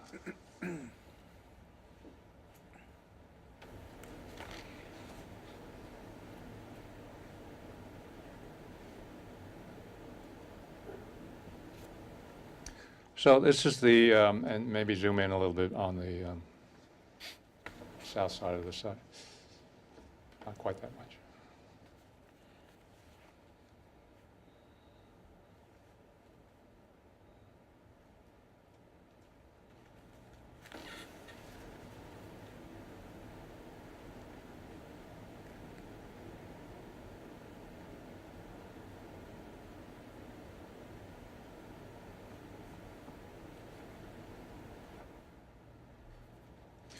So this is the overall master subdivision. It shows 3 large parcels, retail, office, residential, 2 small parcels, the auditorium and the 200 building. There's also a drawing that shows within the East Village, the 91 townhomes and 92 lots. For each of the townhomes would be an individual lot because the town board required that they be owned in fee simple as opposed to condominium. And the 92nd lot is the balance of the property, all the land owned in common. There's also a combined parcel now where there used to be 4 single-family homes, or 3 single-family homes and a vacant lot, which are to be demolished. Or demolished. Poof, gone. Thank Rats, I goodness. wanted to. And the thought is now to, I believe the town board is leaning towards not accepting those lots, so that they would be combined into a single open space lot and either held by Summit in conservation, protected, or given to a third party or entrusted to a third party. So that's the nature of the overall subdivision. We do need, we believe, certainly a town board action to permit the 200 building to be subdivided as a separate lot because it's in the BRO 20 zone, which has a 20-acre minimum. And it is, I think, a little over an acre because it just is the building footprint. Right. And potentially to subdivide the auditorium. Although since the town owns the auditorium, if it allows for the subdivision, then we're fine with that as well.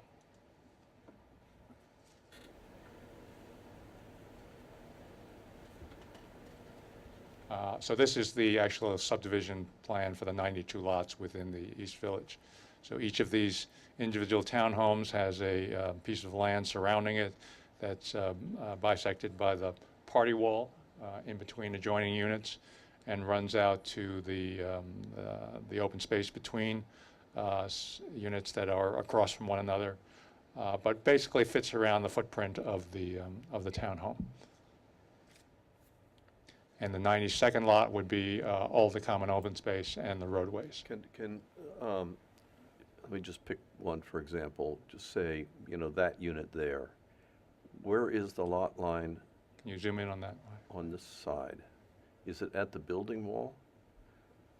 It's at the building wall where there's a shared building wall. Well, that's Otherwise a it- party wall. Yes. I'm talking about the front yard, backyard building wall. Otherwise, it runs out to a little yard on each side. No, there. Yeah. So it runs out to here? Yeah. Which is the edge of paving essentially for the That's drive? correct. And then it runs to the common walkway here. To the outside of the common walkways. The walkway remains in the public, Right. in the shared domain. That's the shared domain. Right. So each property owner has this property, but it's maintained, it's landscaped and maintained under common? Yes, by the the homeowners association. So there would be restrictions on whether you can plant in those areas. And what you can plan. Yeah, so where the actual lot lines are drawn on any, what's really only critical are areas that are going to be dedicated. So if, for instance, the main spine road were to be dedicated, that would have to be carved out. But as far as, the alleyway itself, we could draw the lot lines to meet at the center line of the alleyway. Because what will happen is when we file our declaration establishing the association, there'll be cross easements Right. to the benefit of the association over, under, through for utilities and maintenance. So there will be uniform maintenance on this site. There's going to be there won't be, individual homeowners, cutting the grass and doing their own landscaping. It'll all be handled by the association. There's also reciprocal easements and a master declaration that was filed for the entire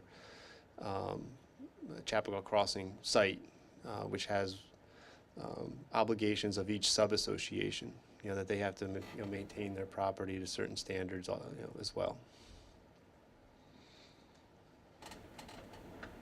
Did we see, forgive me if I missed it or saw it and forgot it, did we see detail on the landscaping and amenity improvements of the roadway?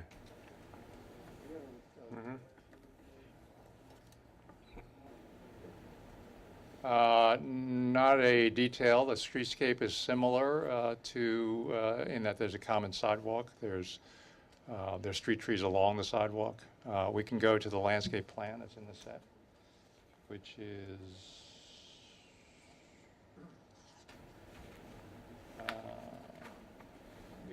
you can flip. It's about 12 forward of this.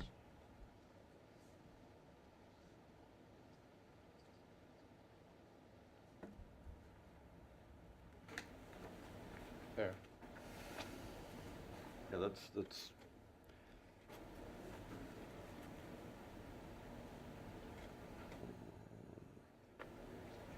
There, great.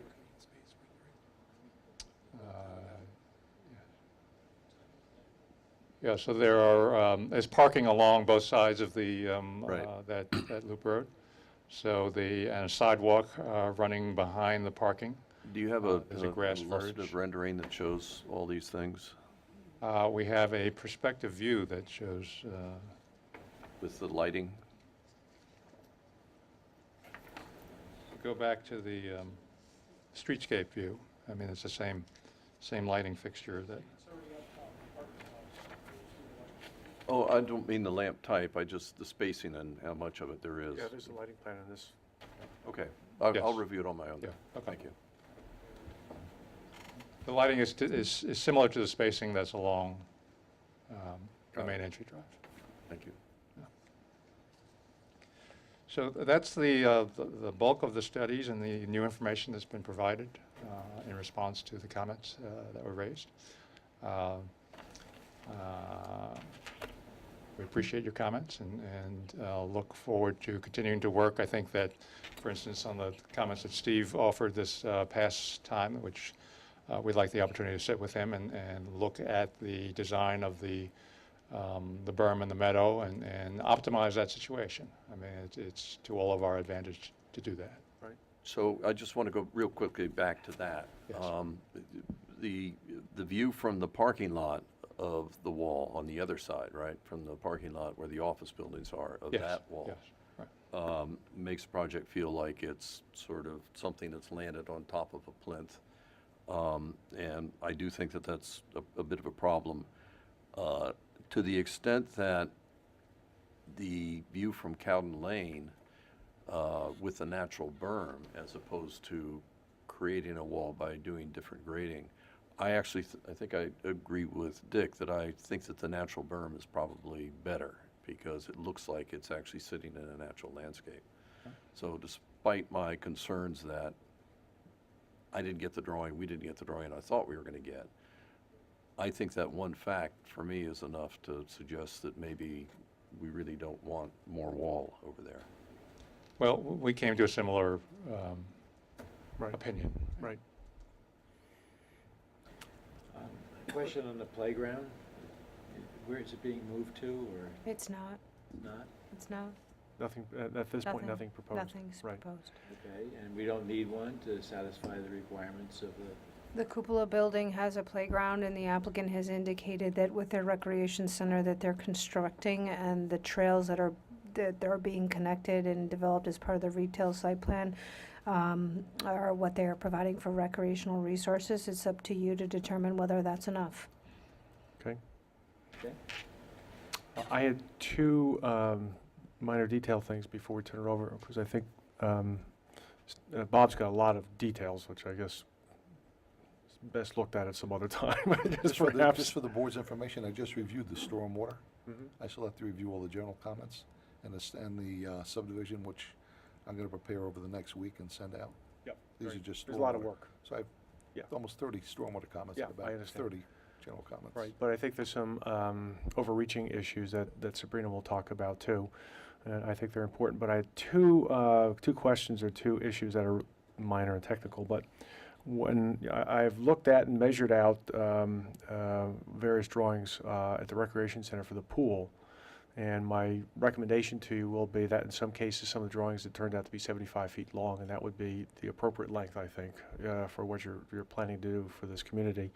And the other issue or question was, I'm sorry, I didn't quite hear. You Um, wanted the I pool would- to be 75 foot long? yeah, the one area, it looks like you have a lap area, that should really be 75 feet. Anyway, I don't know, was it intended as a lap pool? one end of it looks like it looks that way. To be quite honest, what's on there is probably not an accurate Yeah, I representation. figured that. Yeah, I mean, on clubhouse of this size, our target pool would be somewhere like a 30 by 50 size. You know, once you get up beyond a certain surface area of the pool, it gets into a much more elaborate design. You're going into integrated gutter systems and the maintenance costs associated with Okay. that. You know, especially with the lifetime fitness component across the way. Our goal and focus for this amenity center is to be primarily more of a social gathering more than it is a fitness. Okay, fair facility. enough. The other issue, Andy, was when you had your traffic and your truck study on the roadways. I think you Yes. used a WD or WB 40. 40. And I don't understand why we use that. I saw the fire trucks, that's fine. But I don't think we're going to see much in the way of WB-40s going here, but what we will see, it seems to me, of people moving in, moving out, is you're going to have trucks that are much bigger than that, and your curves just don't accommodate it. So when you have a WD-50, is it, or Well, 53? WB-40 is like a moving truck. Yeah. It's not a big semi, it's a small semi, so the next size up. Well, they make a WB 50, Yeah, WB 55. right, so I, The next one up. and I think those are what you would see here, so you're gonna have these things driving over your corners and over your landscape, so You can always contact the moving company and see what they use. well, that's what they Like use, Atlas. they use 53 footers, so. And people will use all different moving companies. Yeah. Sure. And there won't But be. but generally, that's what you're gonna see when you have people coming in here to these places, and I just don't think these curves accommodate it, so something's gonna get damaged during the course of, these people moving in and out over the years. Well, we can look at that again Yeah. and make Yeah. sure that those, Yep. the normal moving truck, the normal large moving truck is accommodated. Right. Good. And if you could add to that something that says, well, locally in Westchester County, the typical truck is, based on discussing that with 3 major moving companies in Westchester County, then maybe we have the information we need. I'll talk to you if you want. Yeah. And Sabrina, you had some issues, I think, some Well, I just, important overarching ones. yeah, and, you know, and I apologize for the lateness of getting you my review, but particularly in speaking with council, you know, we were looking at everything that you submitted, and, you know, and I have to say, Andy, your discussion tonight and presenting some of the reasons why, you know, the extension of Road H, and, you know, that is very helpful. And I think what's missing right now is, you know, you're submitting these very large packages of information all melded into one with, you know, 27 plans, 30 plans, and it's very difficult to make sense of it for the town in relation to all of the work that you had previously conducted under SECRA, you know, the finding statements.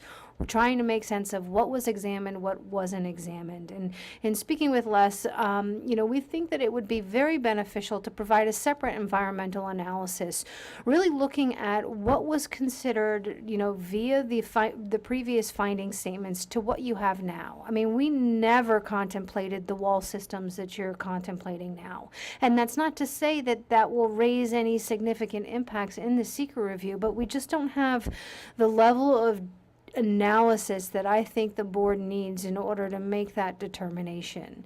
In addition, I think that you know, you submitted the subdivision plans as I had requested, but in looking at those subdivision plans, you know, there's a master subdivision plan for the entire site, which I don't think belongs attached to this application. That is you know, both subdivision plans have to be submitted through a subdivision application with their own environmental review.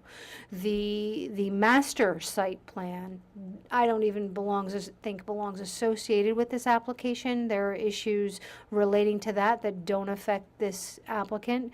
Then there is the minor subdivision or the internal subdivision, which is most directly related to this applicant, but it needs to be of its own nature. It can't be attached with the site plan application. And I had pointed out in my memo, and particularly for the board, areas where you had provided information in your paragraphs regarding the SECRA analysis, but more is needed, and in particular the school children.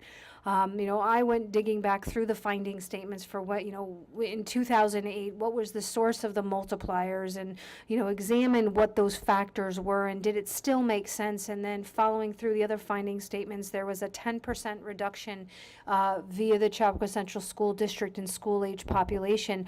The board needs that information.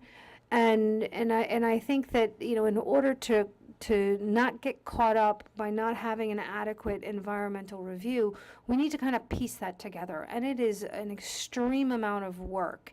And, you know, but I need to task you with trying to flesh that out so we have a good ground to you know, to make a determination, or to make sure that the determination that was made still stands.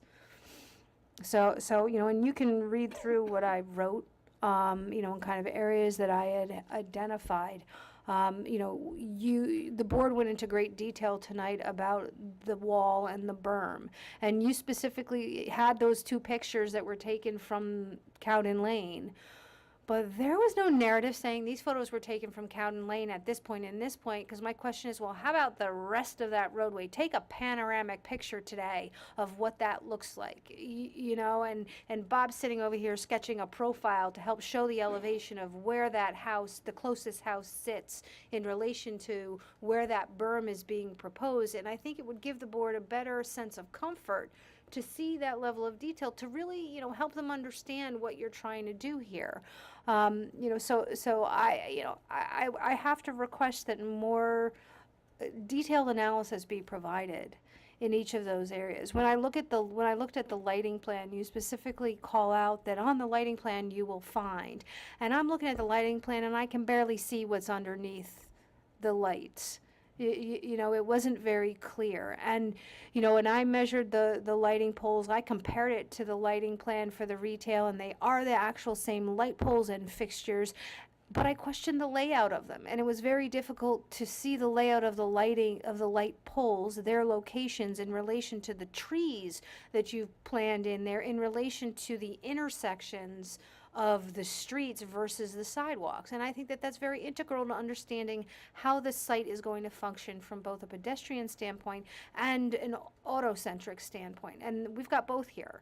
And we have to make sure that it is consistent with that retail development that's there. And, you know, and So it seems to me that we need, perhaps what would be helpful for us as well, and the staff, is you know, an environmental narrative that really helps us with the application forms, that maybe, you know, executive summary, if you will, that helps guide us so we can cut through this and It's get really through an it. effort to distill what information may exist on all those plans, and as Andy has embellished them tonight. yes. But we need to have a written record, because ultimately the board's gonna have to make findings on this. Right, and we want you to move, I mean, we're not trying to extend your process before us. We want you to move through quickly, so help us help you do that.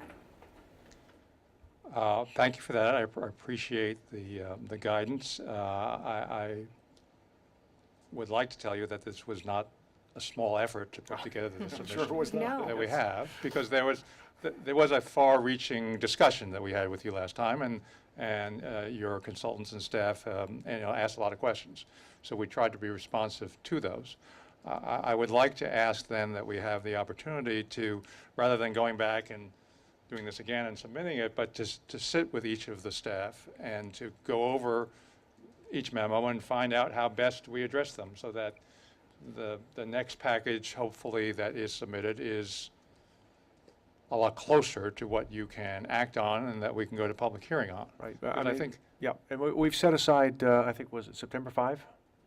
For the board, yes. For this application. So recognizing that we take off August, but you know, in July and August, I think those would be the times to really make good use of that time and really get these meetings done, and then we'll have a submission that really comports with what we need and what we need for the record and what we need for just cutting through this and getting it done. Yeah. I mean, and honestly, the kind of my last word is, the devil is in the details. You know, when we did this the PDCP, and we identified this area as potential townhouse development, we didn't go into the level of detail of lining up those streets. If you look at the PDCP, you can see a direct lineup of, you know, the loop road with the main road, and then the loop road across the main road. And it's not like that now, and that's okay, but we need clear analysis of that. Is it okay? You know, is the entrance of that road that abuts a sidewalk, how does that function? You know, those are the things that we're looking at to make sure that you know, this is a good plan. yeah, I don't think the roads, and maybe we're just speaking generally, but the roads really haven't changed their location. If you look at that red and blue overlay, the road's still in the same place. It's hard to tell from your plans. From the red and blue overlay? Not from the red and blue overlay, but from looking at the detail within your plans. Or, you know, are we looking at, we can do, I think we can do better. And I'm happy to sit with you and Yeah. work on Good. that. That's the key, is to get That's key. everybody I think that's to yeah. sit Yeah. and talk and think. So we have comments, Two of you those, know, right? and I think obviously between Sabrina, Steve, and Bob. Also, two comments from Mr. Charlie Silver. Right. Don't forget those. We did, thank you. They only have 15. Watershed Inspector Watershed General's Inspector office. General. Right, thank you. Good. Any other comments from board members? No, other than the stuff that's been submitted, it's been helpful, to say the least. Oh, yeah. I appreciate the effort. Terrific. I really do. Can I ask a question about schedule? Figured I might ask such a question. Sure. We'd be Well, I so waited till disheartened if 1:45 we didn't to ask one ask. question. What is the significance of setting the public hearing in the beginning of September? Is there a reason why we couldn't have a public hearing starting in July while we still process all this? See that the public is no longer really involved in this process. Well, if they were, they would be asleep at this point anyway. Well, so. yes. Not that I'm not you've been suggesting boring that it. I'm not. Well, anyway, my point is, we're trying to as we're finishing on one side, we're trying to understand where we are from a timing sequence relative to our schedule to try to get through this process. And if it's not too forward of me, can we talk about that for a moment? So at least we can get some guidance. We have contractual relationships Sure. with the tolls, and we also have a lot of things going on the site and the completion of the overall site. So first of all, is a July public hearing date a possibility to start this process? You have an unlimited number of public hearings we can have. So I'm just starting to run out of time, as I often talk about.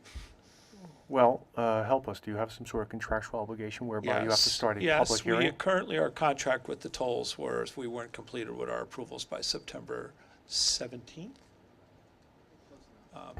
We now have to renegotiate our contracts with the tolls. I'm not saying that's impossible, but before I do that, I'm trying to get some guidance in terms of where we'll be. We're not at the Whole Foods story where the lease was going to expire, which Right, we right. all worked here 4 nights a week to get the darn thing done. I'm not at that place again, but I would be grateful if I had some kind of guidance in terms of what we're thinking and where this ends, so that we can.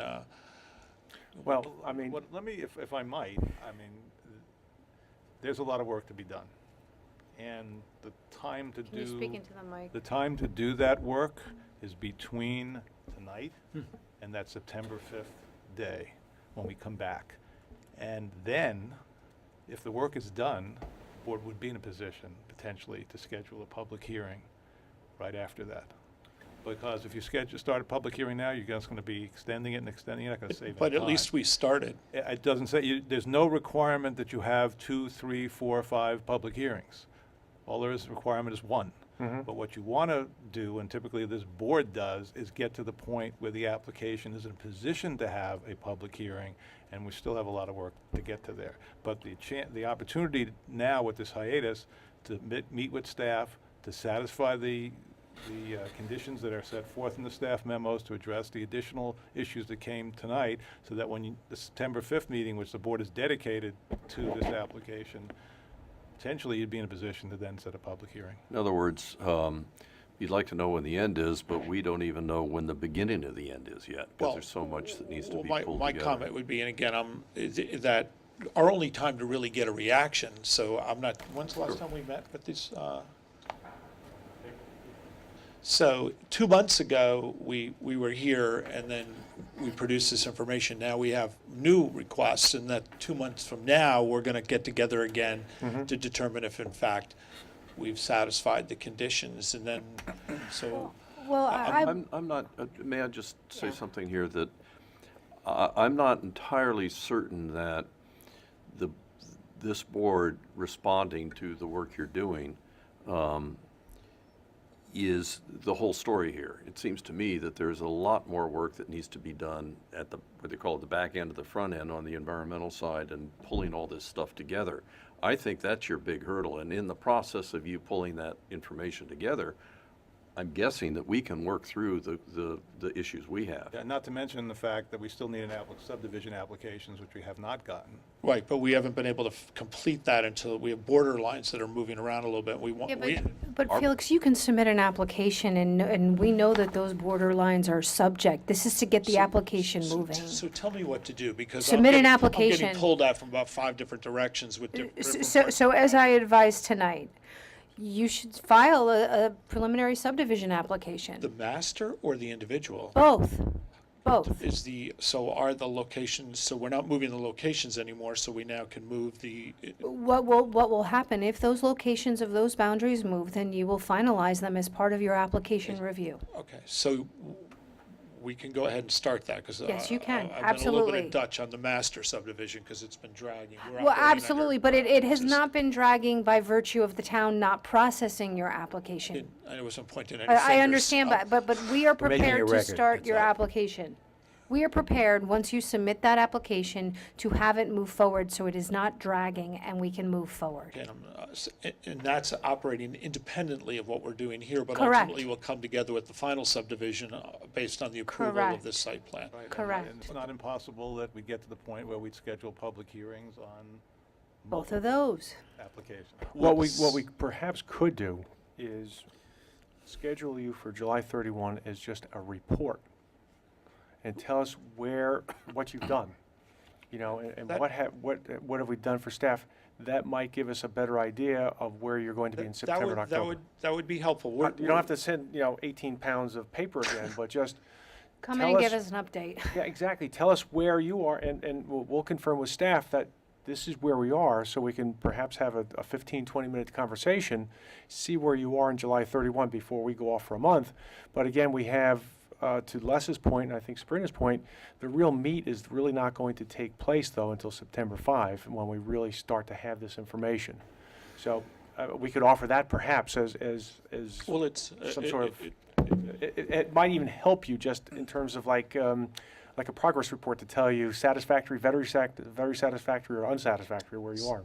I'm not in a position to actually understand when this ends. And so that's a struggle relative to the scheduling that's going on the site, because as Tom has said many times, this site is now all coming together and everything's bumping into each other, and we're trying to understand how it will all work out. And so getting some kind of guidance relative to scheduling would be hugely helpful for Feel us. it- Well, I think what Sabrina said tonight, she needs information, they need information Right, no, I understand. in order to get back to you with that kind of scheduling, because we're not there even to do that. That's the Right, problem. right, and here's the thing, I know that it takes time to go through the nitty-gritty. I mean, I've been living this application for 3 days straight, and I don't think that I've covered the breadth of it, okay? And so I think that, having Andy meet with staff to go through the approach here and what should be done to make sure there's a complete information. Once I feel comfortable with the environmental review, I have very little comment in the sense of how this lays out. I think it really then focuses on Bob and making sure he has the ability and all of the information to ensure that the stormwater is addressed and that the engineering is appropriate in his general comments. And Steve through the environmental review, Steve will get the information he needs in order to A-OK the information for the landscaping and the environmental aspects of the project. And all alongside that is the subdivision. So, we just don't have a good ground yet to say, this is good, and we can say, guess what, we think you'll be done by the end of the year. We don't know that. A lot of that work can be done, as Andy had asked for, outside a meeting. Absolutely. The board doesn't need to be here for that. The board needs Be to, done by the end of the year? I can't answer that.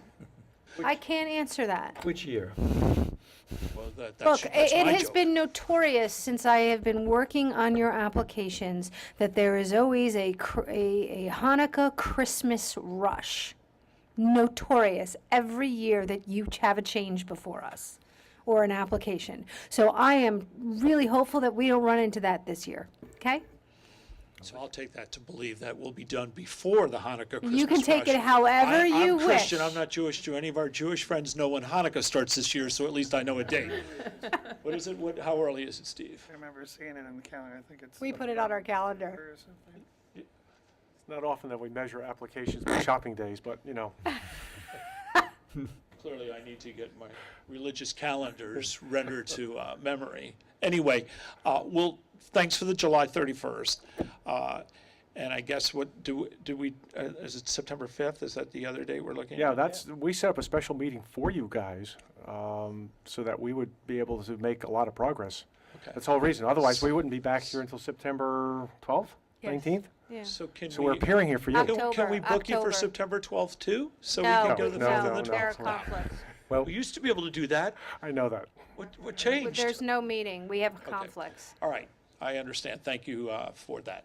On, how much notice do we need to do a public hearing? 30? 2 weeks. 2 weeks. Okay, so if we have a successful meeting on the 5th, that we think we can open the public hearing and You do can a open it half in hour, October. an hour on the, whatever it is, the 17th or 19th, I guess. The next meeting is October 2nd. There's only one meeting. Yeah, there's one meeting in September. Why? But honestly, here's something that I think can be considered. Pending the work that is done between now and the update on July 31, if staff is comfortable with the board opening a public hearing on the 5th, Right. then we could recommend, and we could do that per you Right. passing a resolution tonight directing us if we feel the application will be in form and substance. But What? you don't have the time. They're gonna come back. So you can decide that on the 31st. Oh, yeah, we don't have to do it now. Oh, Right. okay. So we'll Right. get that report and hear from you. And then maybe we could set this public hearing to open on the 5th Exactly. and go through That would be everything. the point. So it gives them the incentive to. You feeling better there, Felix? Yeah, but just not, I feel better whenever I hear actual dates. but not to rain on the parade, when you move back from July 31st, you have to have several weeks to allow staff to look at the You material. know, Les, you hit And the to nail me- right on the head. It's already June, 5th or 6th, so you've got a couple of weeks. So if you can do it, God bless you, but be Yeah. understanding that you need time to review everything that's submitted. Stephen and I need at least 10 to 10 days. I mean, all too often we get it on a Thursday and they need it on a Monday. Yeah, I'm home all weekend looking yeah, at it. this is not gonna be a quick turnaround for Well, I'm us. anticipating that for July 31, that we're not necessarily going to have, all new submittals, but you guys will have met, hopefully, by then. Yes, and you will understand have, how- you'll be coming back to us and saying, we've made some good progress. This is what we've knocked off. We think we're in pretty good shape here on But these again, we issues. need at least 10 And days here's to the look at good it. news, folks. When this is done, we're done. Nah, Yeah, nah, right. nah. No more Felix. Yeah, Where's the right. fat lady? More, Where's this the is fat lady? it. I'm waiting for the fat lady to sing. We'll That's get the when it's fat over. lady in here. We'll be done. It depends on what you mean by done. Now, the next one, is- Done for. the next thing is gonna be all the CO conditions for Whole Foods. Listen, I'm those were still the- confused with but timing. we're- yeah. If we- All right, if we- thank you. Okay. If we meet on the 31st, we can't have a public hearing open on the 5th. Sure we could. Why not? Why? You need Wait. 2 weeks. It's July September 5th. 31st. July Oh, 31st. to September. Got Thank August, you. yeah. Got August. I'm so, Get your shopping days someplace in. else in August. Thanks, guys. Thank you, Andy. Okay, we have, Thanks, Andy. the Schwartz thing is pulled, did you say? They've changed, Yeah, it's the been Schwartz thing is scratched off. paid, right? Okay. Is it coming back another day, or is it's done? It's all, I signed Okay, it before. okay. So we have minutes. We have minutes of April 17, and we have minutes of May 1st. Let's do May 1st first. Sure. Want to take May 1st first? That's fine. Any That was the- questions? That was the legendary meeting. It was. Any questions? I have no comments. Changes?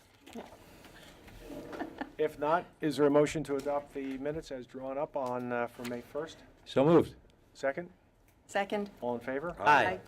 So we have some more meat here with April 17, which again, Janice, thank you very much for doing these, because I thought it was very, very Oh, helpful to have it's these so minutes useful to be able before to the meeting. read through it all and attack your new materials.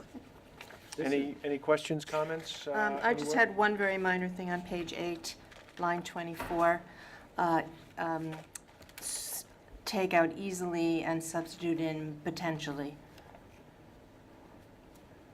Exactly what Tom meant. Pardon? That's exactly what Tom meant. He knows that. Wait a minute, are we changing something I said? No, Sheila was helping you out in here, so it was okay. Yeah. She was improving what you said. Sheila, I trust. Yeah, exactly. No one else. For good reason. Okay. Any other changes, thoughts, questions? I have none. I wasn't here. But I loved reading it. It was really a great piece of work. So you Someone Yes. can make a movie out of it. So only the three of us can vote. You can't vote on it? You weren't here? Is that the case? You can't vote on the minutes? I can. Even I've if- read it. I feel comfortable with the material. Yeah, we have enough anyway. Okay. Is there a motion to adopt the minutes of April 17 with that one change? So moved. Second? All in favor? Aye. Okay, is there a motion to close the meeting? Second? Aye. All in favor? Hey. Aye. Okay. All right.